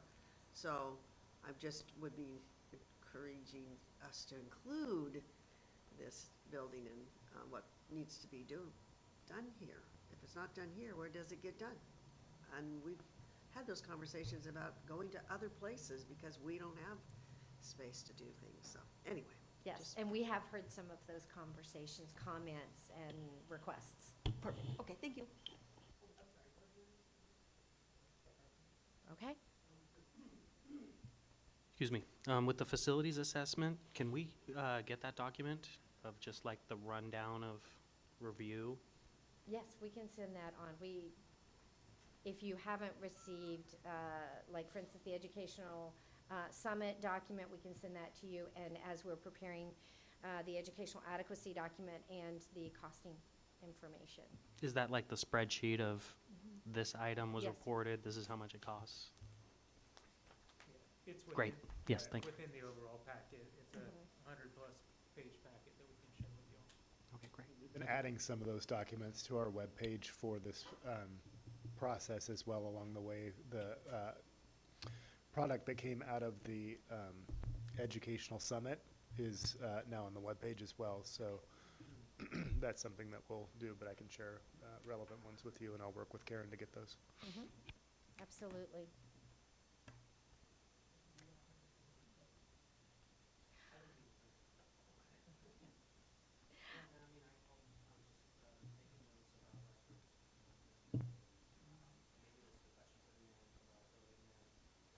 Heard anecdotally over so many years, kind of some horror stories about restrooms. And so I would just love to hear more about those and like maybe the ideal of what we could get in the bond versus what maybe in the interim it might take to get this issue hopefully off of everybody's lips. And I talked with James, my son plays aquatics and the locker room.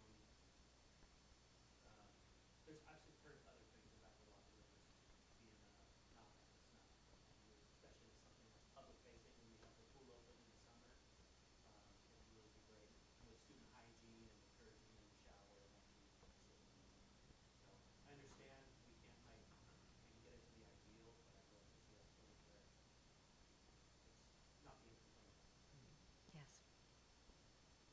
We can do that. That is usually an important issue for students and staff alike.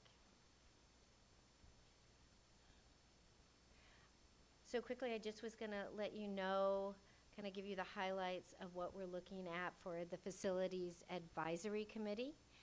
So the Cabinet has been also working diligently and faithfully in making sure that we have a strong cross-section of the community and an accurate kind of cross-section of people. So there is an application process that I believe that has that closed yet? That's a good question. I believe it was going to close on the 6th.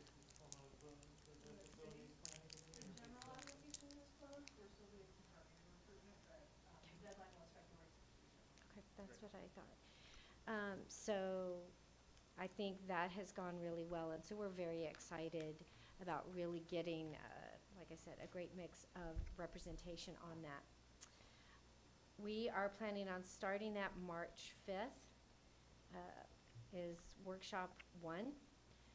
We will be going through, like I said, 6 different workshops, and it's a process where we will be sending out information ahead of time to committee members so that they can look through the data, but really maximizing our time together to talk about, the first one is really looking at the physical needs, and we'll also be looking at capacity needs, and talking a little bit about Roadmap 27 and aligning our work with that and how one does support the other. Workshop 2, we're going to be talking more about educational adequacy and how space within the district either supports or might be hindering learning, and how we can give students really the best leg up possible through facilities, like what those improvements might look like.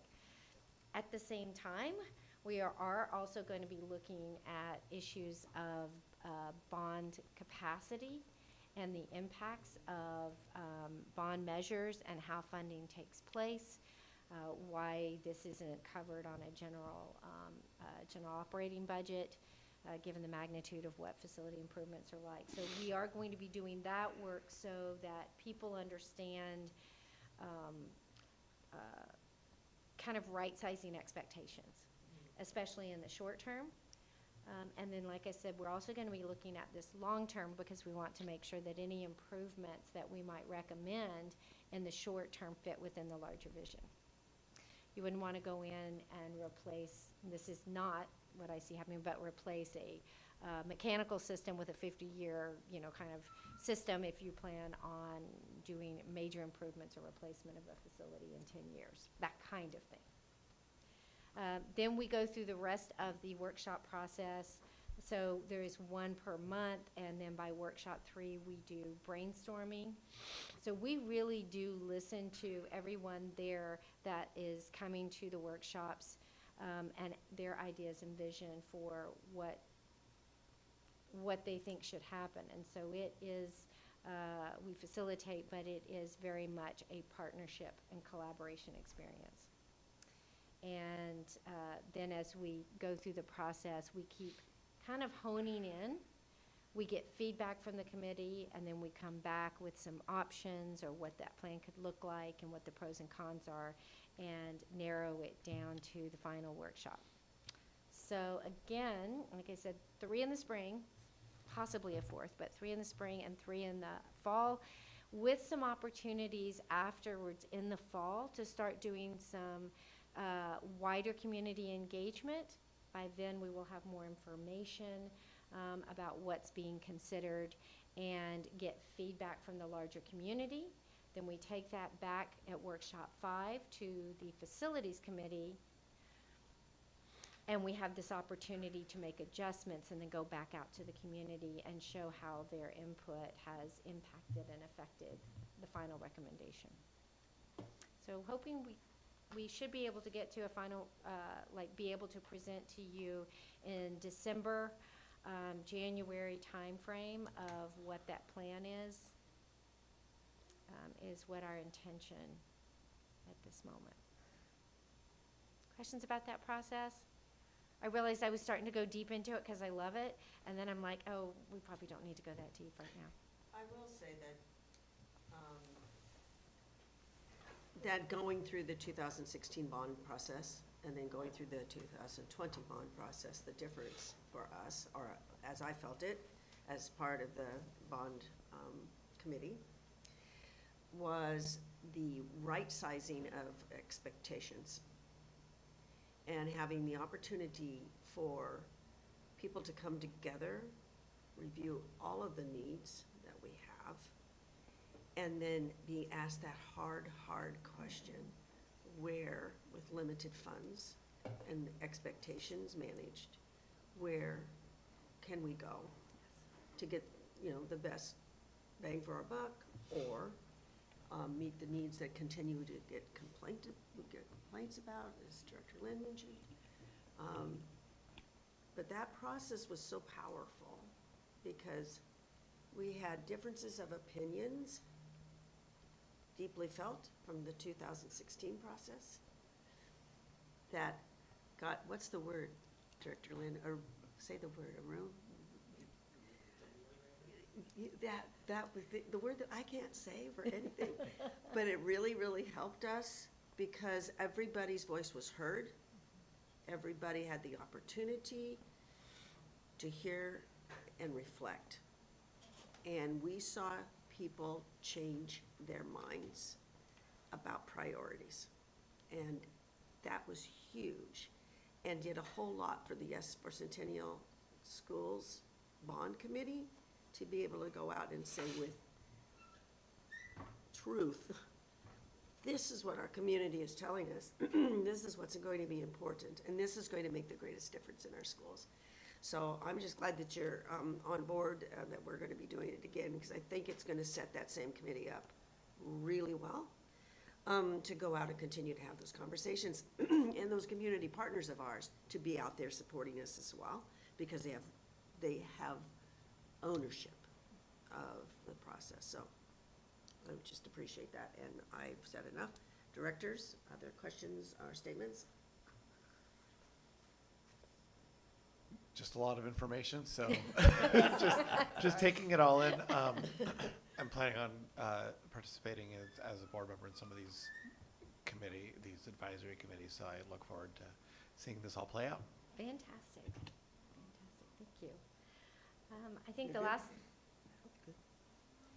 thing I was just going to say is that I think at this point our intention, if it works with your schedule, is to be able to come back this summer and give you an update of those first 3 workshops. I think that's kind of a really good point. We'll have done the brainstorming piece, which is a pretty powerful activity, and we'll be able to come and keep you informed, and then also any feedback you want to share with us. That was all I had. Thank you. And we brought Paul up for what? Back up. Moral support. James Mason, I guess. Thank you. Unless other board members have questions, we will let you go home. Paul, I don't know, we might not let you go. No, you're not going anywhere. Thank you. Thank you. Okay, board members, the next report is on student transfer. Dr. Kasuta, you're charged with that. Superintendent Owens, is there anything you need to say to get us started? No.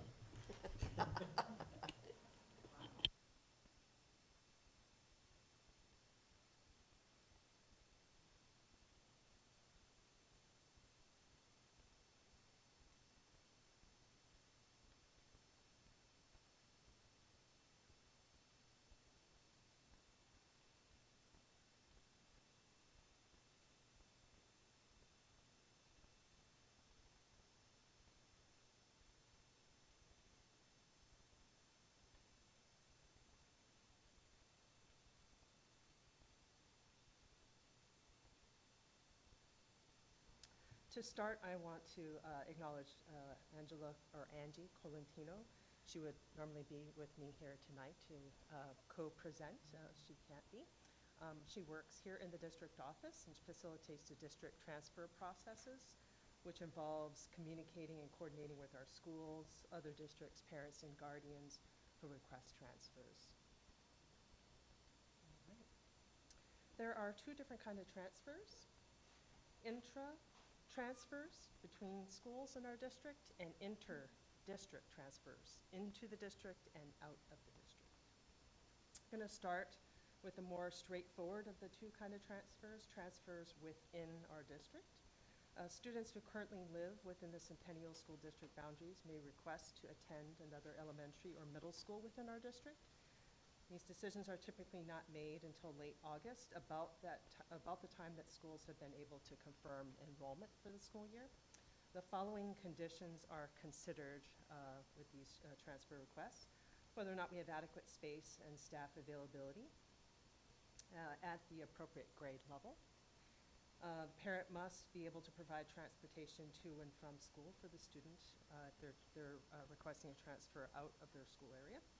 Appropriateness of the educational need, and all approved transfers are contingent upon adherence to school behavioral and attendance expectations, and the duration of the transfer is through the highest grade level offered. So if they're requesting to transfer at the middle level, they can stay there up into 8th grade if they're requesting that transfer at the 6th grade level, for example. Inter-district transfers into the Centennial School District. Local school district by board action determines the number of students it can accept from outside the district through the inter-district transfer process. Districts may decide the number of students to admit at the district, school, or grade level, the length of time, and whether a renewal is required. The process for an inter-district transfer requires parents and guardians to contact their resident school district to request an inter-district transfer release out of their home district.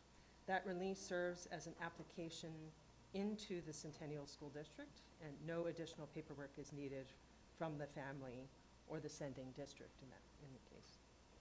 To establish a recommended number of students to accept through inter-district transfer processes and ensure the effective school enrollment, we reviewed this current school enrollment, the physical capacity of our schools, staffing, and district goals.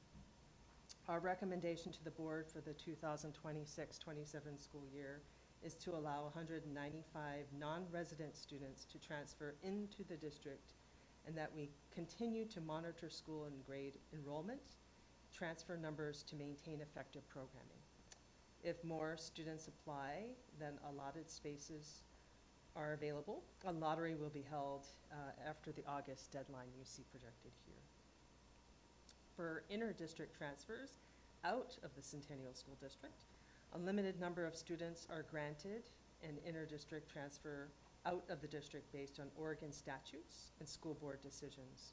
We are recommending that Centennial School District release up to 30 students who reside in the Centennial boundaries to attend schools in other districts with an automatic application approval for the following: students who are enrolled in the requested districts as 11th graders this year, 2025-26, who will be seniors for the following year, next year. Releases out of a district are good through grade 12 while continuously attending the requested school district. The non-resident district will determine the length of the transfer in that district. Additionally, recommend that students who have siblings already enrolled and have received a transfer into the requested school district are allowed to be released. By law, districts can establish their own transfer timelines, and historically, Centennial has established a window of time for within and between district transfers. Our recommendations are as stated here, as you see it projected.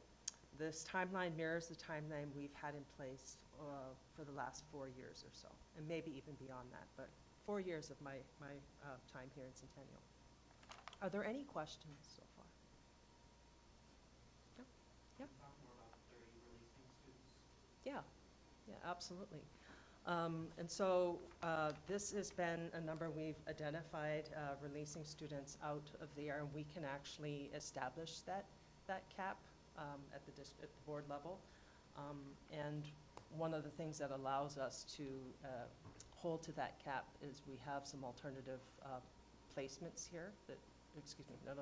Are you asking specifically why 30? If you can talk more about the composition of why those students and why them and their families want to transfer out. Oh, okay, yeah. And if that, so that maybe there's a reason we can identify. Yes, actually, I have a couple slides later on. Okay, great. That have that information. Yeah, sorry, I misunderstood your question. Yeah, there are a number of reasons, but we'll cover that as well. All right. Summer or mid-year moves. Mid-year move transfers are granted for one school year and for students who move during the summer and may have missed the inter-district transfer process deadline. These apply to students who move into Centennial School District boundaries after the application is due for inter-district transfers out of the district and wish to remain at their last attended school. Students who move out of Centennial School District boundaries after the deadline into another school district and wish to remain in Centennial School District for the remainder of the school year. If an application for an inter-district transfer is denied, a parent has the option to submit a hardship appeal. We carefully review each appeal to determine whether it qualifies as a hardship as defined by Oregon statute. Hardship includes housing instability, a documented medical condition, student safety. Often that specifically identifies harassment, intimidation, bullying that have been addressed, but for the parent and student, they feel like a change in placement would be best for that student, as well as domestic violence. And so these are often some of the reasons why families are, you know, we were talking about that number of 30, and there are a variety of other reasons as well, but these are some of the reasons that come up for a number of our families requesting transfers out. Okay.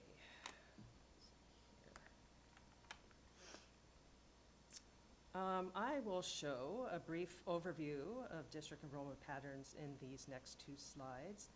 As you can see, over the last 8 years, the number of students who are granted intra and inter-district transfers widely fluctuates.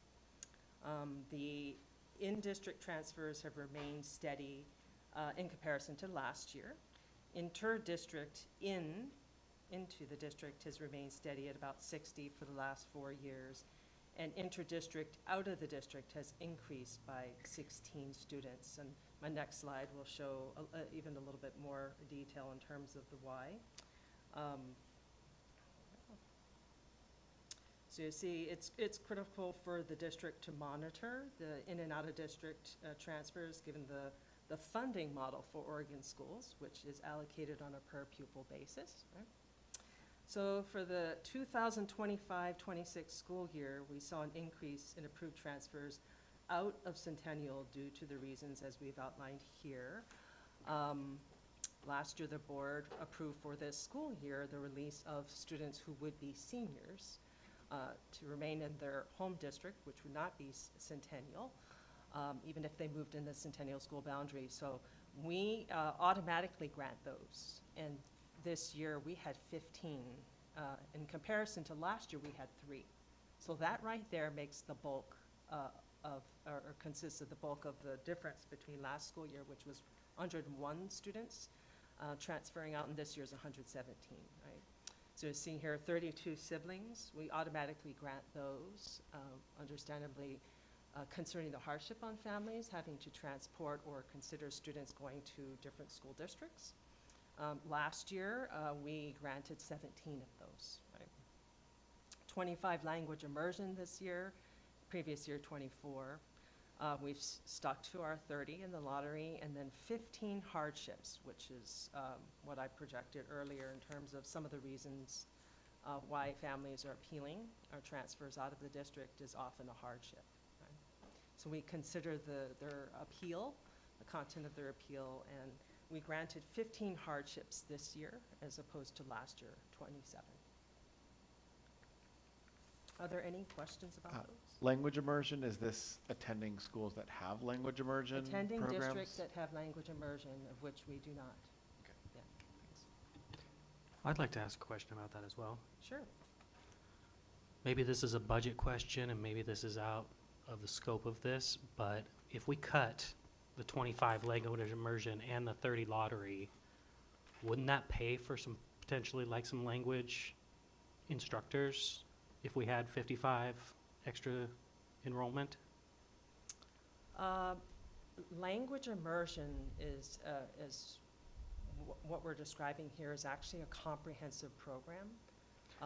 It is a comprehensive program either within the school or the actual school program, which means you're hiring a whole staff of teachers who are bilingual, bicultural. So it would probably exceed the funding that we would receive based on the number of students we see here. Say we were not offering the immersion, the full immersion, but the language opportunities. I think Go ahead. couple things is language immersion is considerably unique or different than offering language, a second language like Spanish course, you know, at the high school, what have you. So we would, what is described here is truly a language immersion program, which I think is distinctly different than what you're sharing. And I guess if you're asking if we were to reduce the number of students who, or number of student slots for lottery out of the district, would that actually bring in more revenue to the district to be able to fund more teaching positions? Potentially, yes. I would offer a response to that as well. I have a few thoughts. Dual immersion was part of our strategic plan, Destination 2023. It never got off the ground.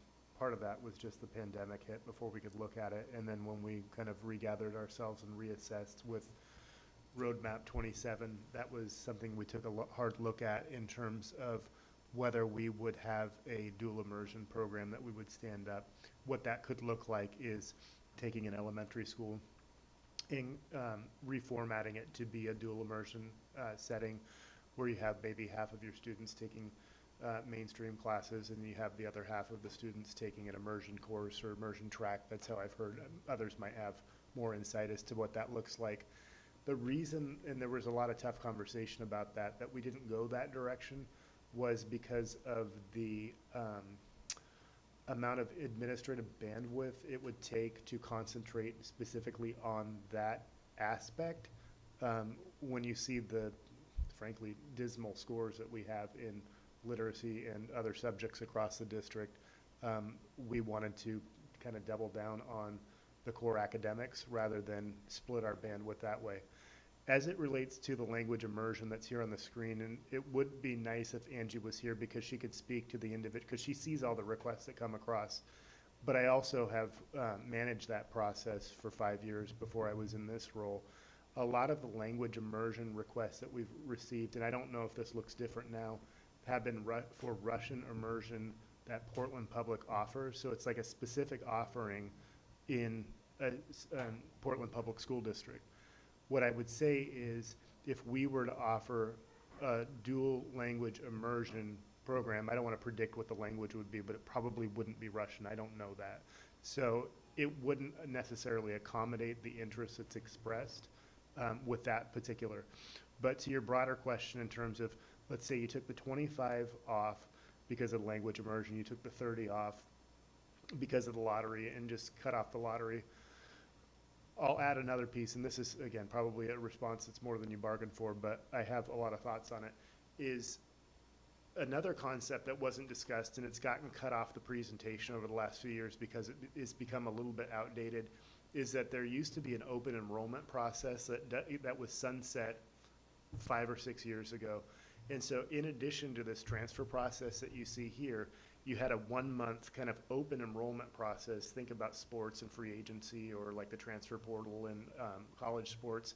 You had this 1 month moratorium where students could just transfer between districts, just kind of freewheeling. And that process has been shut off by the legislature shutting off that. And so when I projected what our demand was for transfers out, I projected, because we still do the 30, but I think we had done 20 before that, or maybe it was still 30, but the demand was like 130. Between the transfers that we authorized and the open enrollment, the demand in total between those who did the open enrollment and then those who went through our process was that amount, which is less than the 117. So can you go back a couple of slides to the chart? When you see the trends, in terms of like the 68 on the yellow line, 62 and 117, and then you go back like to 2018-19 and that 117 is 63 and you're like, oh wow, that's a big jump. Part of that is because open enrollment doesn't exist anymore, so there isn't just like a free process to leave the district, so that demand gets pent up in another way. So I guess what I would offer to that, if you'd go back to the last slide that you were on, is that the board sets these criteria. So at the end of the day, you have the agency and authority to set that criteria. What I would just say, from having been kind of intimately involved in this for the last 10 years, is you're still going to see the demand. Some of the reasons that weren't noted on the hardships that Dr. Katsuda presented, but to your question earlier, is, can you go back to the slide that says the reason for the hardships? Right there, housing instability, documented medical conditions, school safety, harassment, intimidation, bullying. I think we see less of that particular criteria, but what's not on that list is childcare, parents who work in another school district and want their student to attend where they are, grandparents who live in another school district, legacy enrollments where you have somebody who's moved from another school district. They've attended there for several years. We just had a request like this in the last couple of days. And they want their student to finish out there, but they're not quite a senior yet. Those are the different kind of criteria. So I think if you set those thresholds lower, you'd still have the demand, and then that would just create kind of a frustration bottleneck. I don't know if you can speak to kind of what that impact would be. Yeah. I'm not saying you shouldn't consider it. I'm just saying that that's kind of pragmatically how it's played out. I would agree, and I would say we, probably more than any other reason, we get a lot of requests. Disguised as other reasons that we can tease out, but the reality of the request is that they would prefer their child attend in an area because they teach in that school, or they work around the corner, or what have you. It's a convenience around transportation and childcare. And that, under the statute, is not actually considered a hardship. They actually have an official definition of hardship, but we still get a lot of requests around that. And so, and I will just say, we do a lot to screen the number of hardship appeals that come to us, and we do our due diligence in seeking out the why and working with families, and would actually probably be releasing many more students if it wasn't for the criteria for the hardships, right? Yeah. Yeah, I mean, just as a follow-up, I think as a general policy, I don't like school choice. I don't like people transferring out of the school district that they live in. I understand hardships, and I understand we could expand on some of that. I understand the other transfers, the senior, the sibling, but the voluntary allowing of people to transfer out of schools is a cause of failing schools, not a symptom. And we've seen that in other districts, like we've seen it at Jefferson High School, where they allowed people to just flee the district, and it became a self-fulfilling prophecy that it was a bad school. And so I do not like supporting that. I don't like supporting it for immersion that is not necessarily like enrichment and college bound kind of things and open to everybody, but is more families who want to have their instruction in the same language that's spoken at home. I think that there's a distinction there. And so I think there is a conversation to be had about cutting any of those non-hardship transfers. Okay. Something for the board to consider. Yeah. I had a question, and you kind of spoke to it a little bit about, if we limit some of those other reasons, there might still be the demand. Yeah. How many applications are we denying? Oh, gosh. I don't have that number at my fingertips, but if I were to do an estimation, because I get the appeals. I'm the lucky person who gets the appeals. We deny most of them, and I would say we've maybe gotten 80 or so this year. Okay. 70, 80 so far. And so the feedback from these denials, they accept the decision and their kids start school. They accept the decision. Generally speaking, there are other, it varies. Right. There are lots of actions families take if they really want their child to go to such and such school across Portland, but generally speaking, they accept it. Does that speak to the due diligence that's done? Does that speak to the due diligence that is done prior? In terms of the appeal and then not? Yes, and it also speaks to, I think, a lot of parents file appeals because they don't always understand what's available at the school. And when we have a conversation with them about the services, some folks will say, well, I want my student to go to this school district because they have X and X, service for student. My student has such and such disability or what have you. We can speak to that and say, we offer those services here. How can we support you in enrolling in your neighborhood school? Let me connect you with the principal. Let me, schedule a conversation and invite you in to check out the school. So we kind of move in that direction to support them, to kind of pull them back into the district for those who don't really understand what we offer. Director Newman, did you have a question? I'm curious how allowance for out-of-district transfers, this 30, lottery and so on, how that compares with just How do we align with other districts? Do we know? Oh, I don't have that information. Yeah. Some districts, and I don't, because I'm gonna name a name of a district and it's gonna be wrong, and so I just don't wanna get myself in that position, but I could say that 2 districts that I believe that I'm aware of that border our school district have a policy where if you want out of our school district, we're not going to stop you. So they don't do a lottery and they don't do a cap. They just say, you know, if you want out, then apply and you can go. And so we can do the research and get some information. And I think Angie can pull that together pretty quickly because she has a good network of job alikes. Yeah. But there's just. They actually track that at the Yeah. level. but So yeah. we'll get back to you on that. Yeah. Yeah. Oh. If a number pops out that there's a lot of students close to North Clackamas, because we've had the border Mhm. issue come up before, I'd like to know that as well. Yeah, oddly enough, last year we had a handful of families request, specifically naming that as an issue, transportation, the logic of going to a school that they have to ride a bus to when they can walk across the street or what have you, right? This year we haven't gotten as many of those related to the North Clackamas border, so it kind of fluctuates, but yes, I mean, we can keep folks informed about that. And I reiterate, past comments I've had is that hopefully that's not a one-off, that we think about our border holistically. We don't just have 1 or 2 families peeling off on appeal. We actually think about where the border should actually be. Oh. Alrighty. How many borders do we have? How many borders do you We visit? touched 3 cities. Zigzag zone. Yeah, it just goes Zigzag north to south. David Douglas and Gresham and North Clackamas. Anybody else? Reynolds. Reynolds. Yes. That's a lot of, Yes. we're like sort of in the middle of a lot of places. Yeah. And in places it cuts around a houses on the same street. Oh, yeah. Yes. that happens Yes, a I lot. hear a lot about the logic of borders in the appeal process and work through that, so. So I hope this information provides context for your consideration for approval later in this board meeting. District is recommending that the board adopt the following guidelines. Allocate 195 slots for non-resident students to attend Centennial from other districts.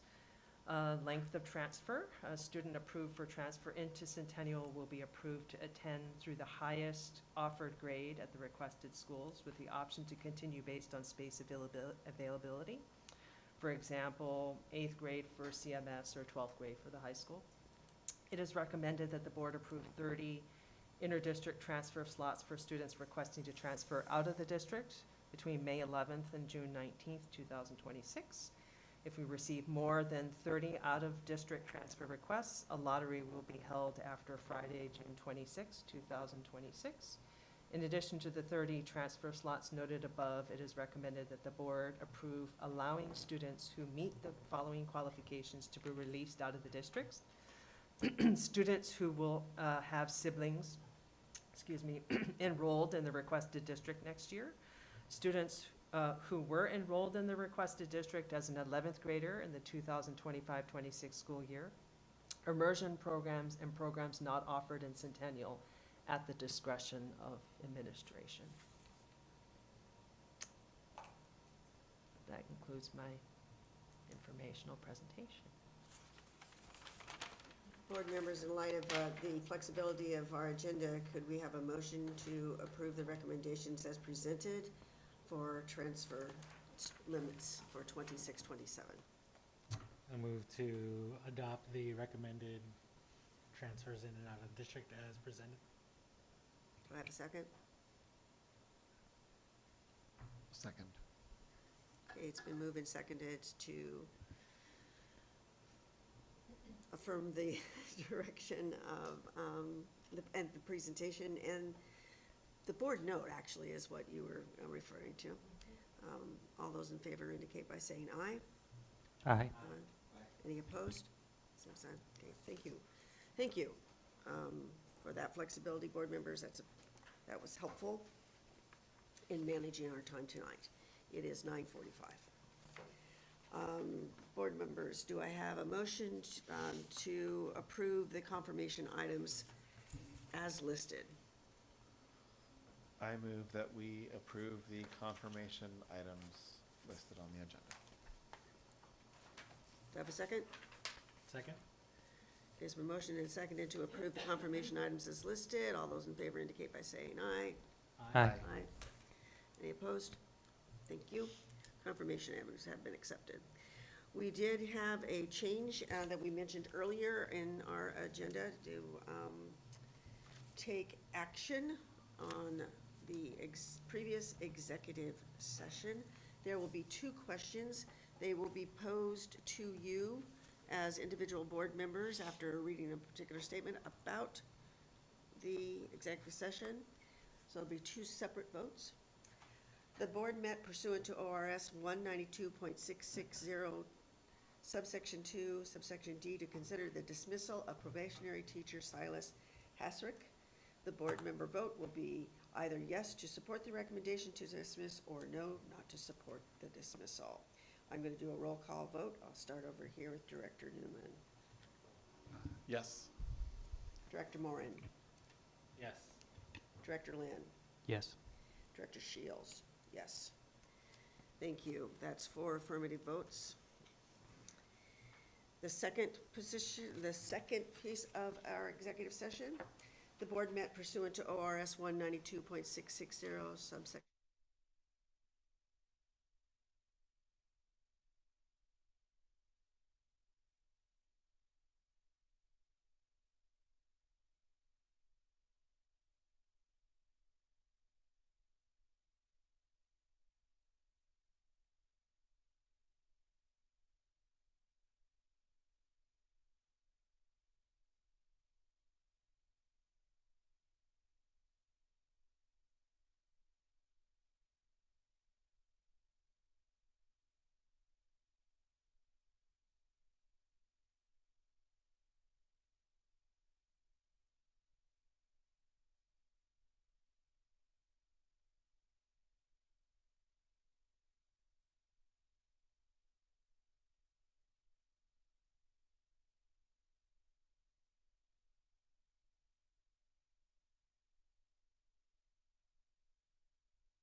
Our next topic.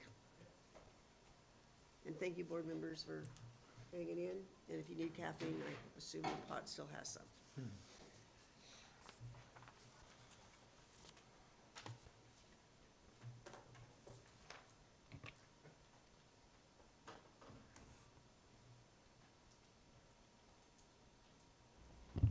All right, didn't want you to have to go through a whole board meeting without hearing from me, so, Oh, you know. I tried to pull you up earlier. I know. Didn't work, but here it is. Here it is, yeah, so. Don't mind us, we're preparing for a long meeting, so, you know. We're all sitting in the room, we're all in the room, let's go. Great.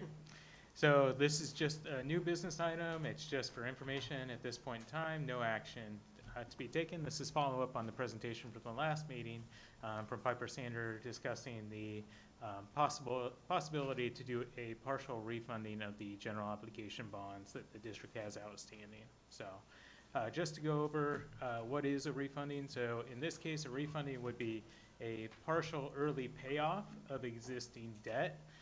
Refunding is a term for calling that debt earlier than its normal maturity. So it is not necessarily going into new debt or new funds being raised for the district. It would be calling of existing debt early. So why are we proposing it at this point in time?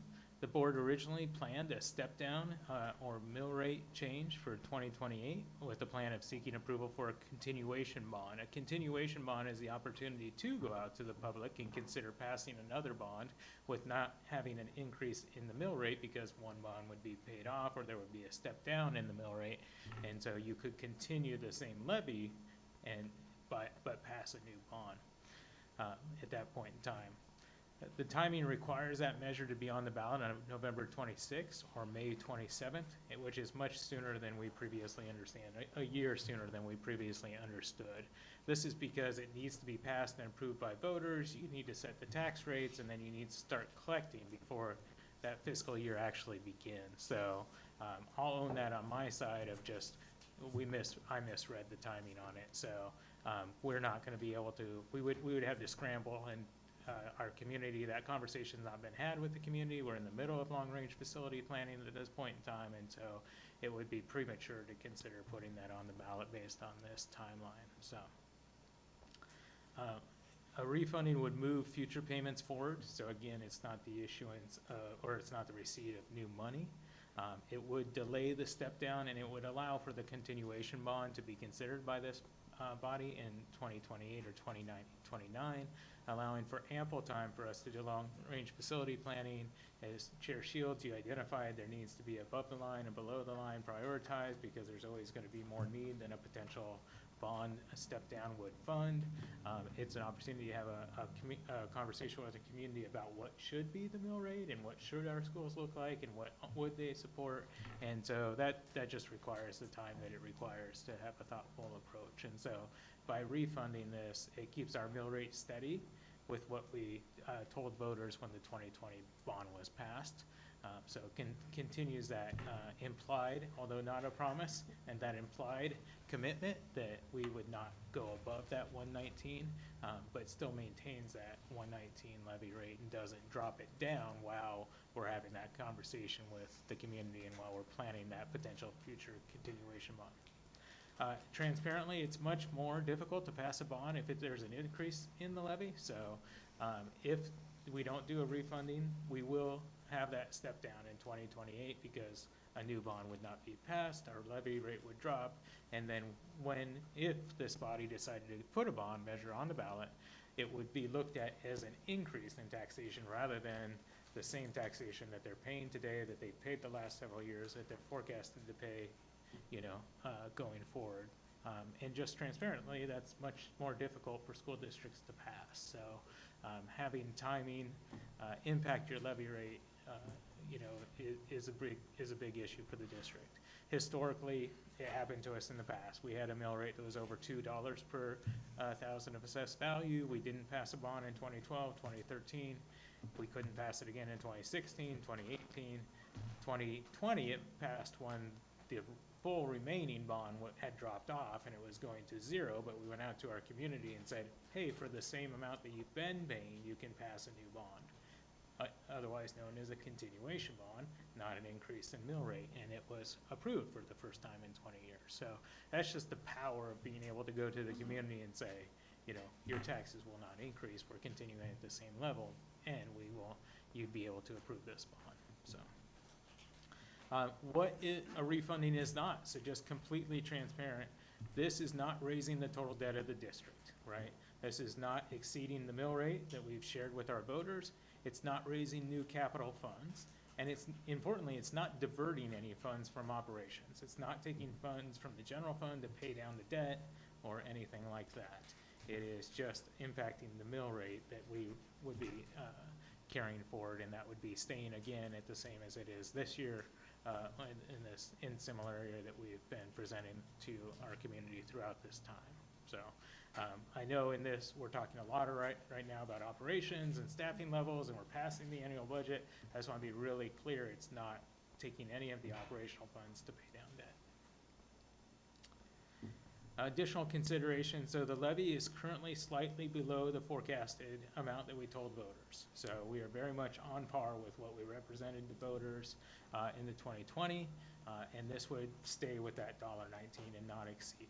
So the debt can be paid off sooner at the same levy communicated to voters, so we would unencumber the district. We would take that debt off of the outdated 2050 long-dated debt payments, and so that debt would be paid off sooner, which is a good benefit for the district.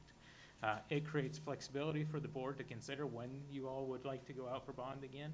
It provides the opportunity to go out as early as May 2028 or the flexibility if the timing or the community says we'd really like you to wait, or we'd like to have further conversation, we'd like to consider additional things. Maybe economically, it's not a great time in May 2028. It provides or affords the board the opportunity to go out in November 28 or May 29 and still not have to experience that step down. This is the current forecast of the levy rate if the step down were to occur in 2028. I know there's a lot of small numbers on the screen. I just call your attention to the 107 and the 83 cents. So dropping from the $1.19 or so that voters approved it to be in that, but based on that estimate, that's a substantial drop if it drops down to 83 cents. And that's if we take no action, we don't put a bond measure on the ballot for November 26 or May 27. We're not ready for that. And we don't do a refunding. This drop occurs. So without any action, this drop occurs. And then we would have a much harder conversation with our community in the future about raising their levy after experiencing that reduction. This is the forecast of what our mill rate or our levy rate is forecast to be in the future without any action. So you can see the drop down in 2028. That was planned. It was expected. We were going to go out for continuation bond. Again, it was just a year earlier than my previous understanding, and I own that completely. This is what the mill rate would potentially be with the refunding. You'll observe that it is set to be at $1.19. Again, it's estimated to be at $1.19. It is just an estimate at this point in time. It's based on assessed values. It's a very conservative estimate, as the previous estimates were, because we don't want to go over $1.19. But even with the refunding, it could come in at $1.17, or in that realm of possibility. It's based on assessed value, and that's hard to predict with growing and different things happening in the district. But this is with a conservative approach, because again, we don't want to surprise taxpayers. We don't want to end up having a mill rate over the estimated amount. And then we have the step down there in fiscal year 2030 with this, so we could pass. We could potentially pass a bond measure in 2028. We could pass it in 2029. It gives us the flexibility, so then debt payments would start in 2030 and fill up that gap. This is what the refunding looks like just in chart form. Everybody likes a good chart, so the orange is what the refunding does. It fills in a little bit of that step down that's there, and takes it from the far right. You can see that's now an open white cell. So. The next steps, again, this is just informational. It's a follow-up on the initial meeting we had 2 weeks ago. This is another just presentation of what we heard back from this body and this board with questions, and what has been now determined that we can go forward with potentially with the refunding. So just providing detailed information, first read, no action at this point in time. We will continue to hear feedback from the board on the direction and what you want us to come back with. The proposal, the request is that we complete a refunding. That we would come back to you in 2 weeks with that request. And so there would be a resolution and board book at that point in time for action taken at the second meeting of the month here. Should the board approve the administration to complete the refunding, direct the administration to complete the refunding, then the administration would do that over the next 2 or 3 months. And that would go through all the steps of calling and working to pay off those, organizing the payoff of those bonds and issuance of the debt to pay those off, and then the payments being over the next 2 years as shown on the graphs. And that, again, just says we'll be back on the 25th. So with that, I welcome any questions you may have. Board members, considering that it is 9:59 and I did not ask for the extension of the regular meeting, the executive session will be held outside of the regular meeting.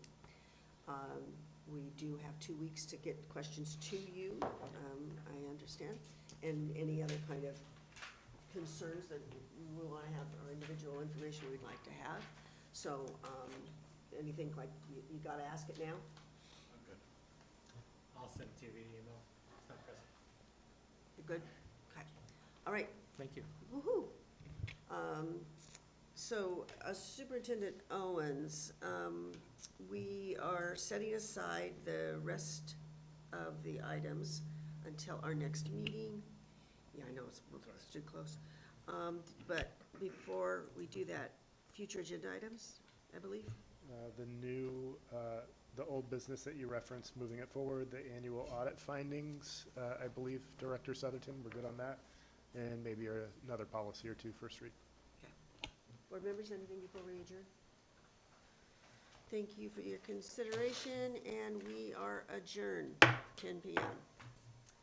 All right, board members, do you need a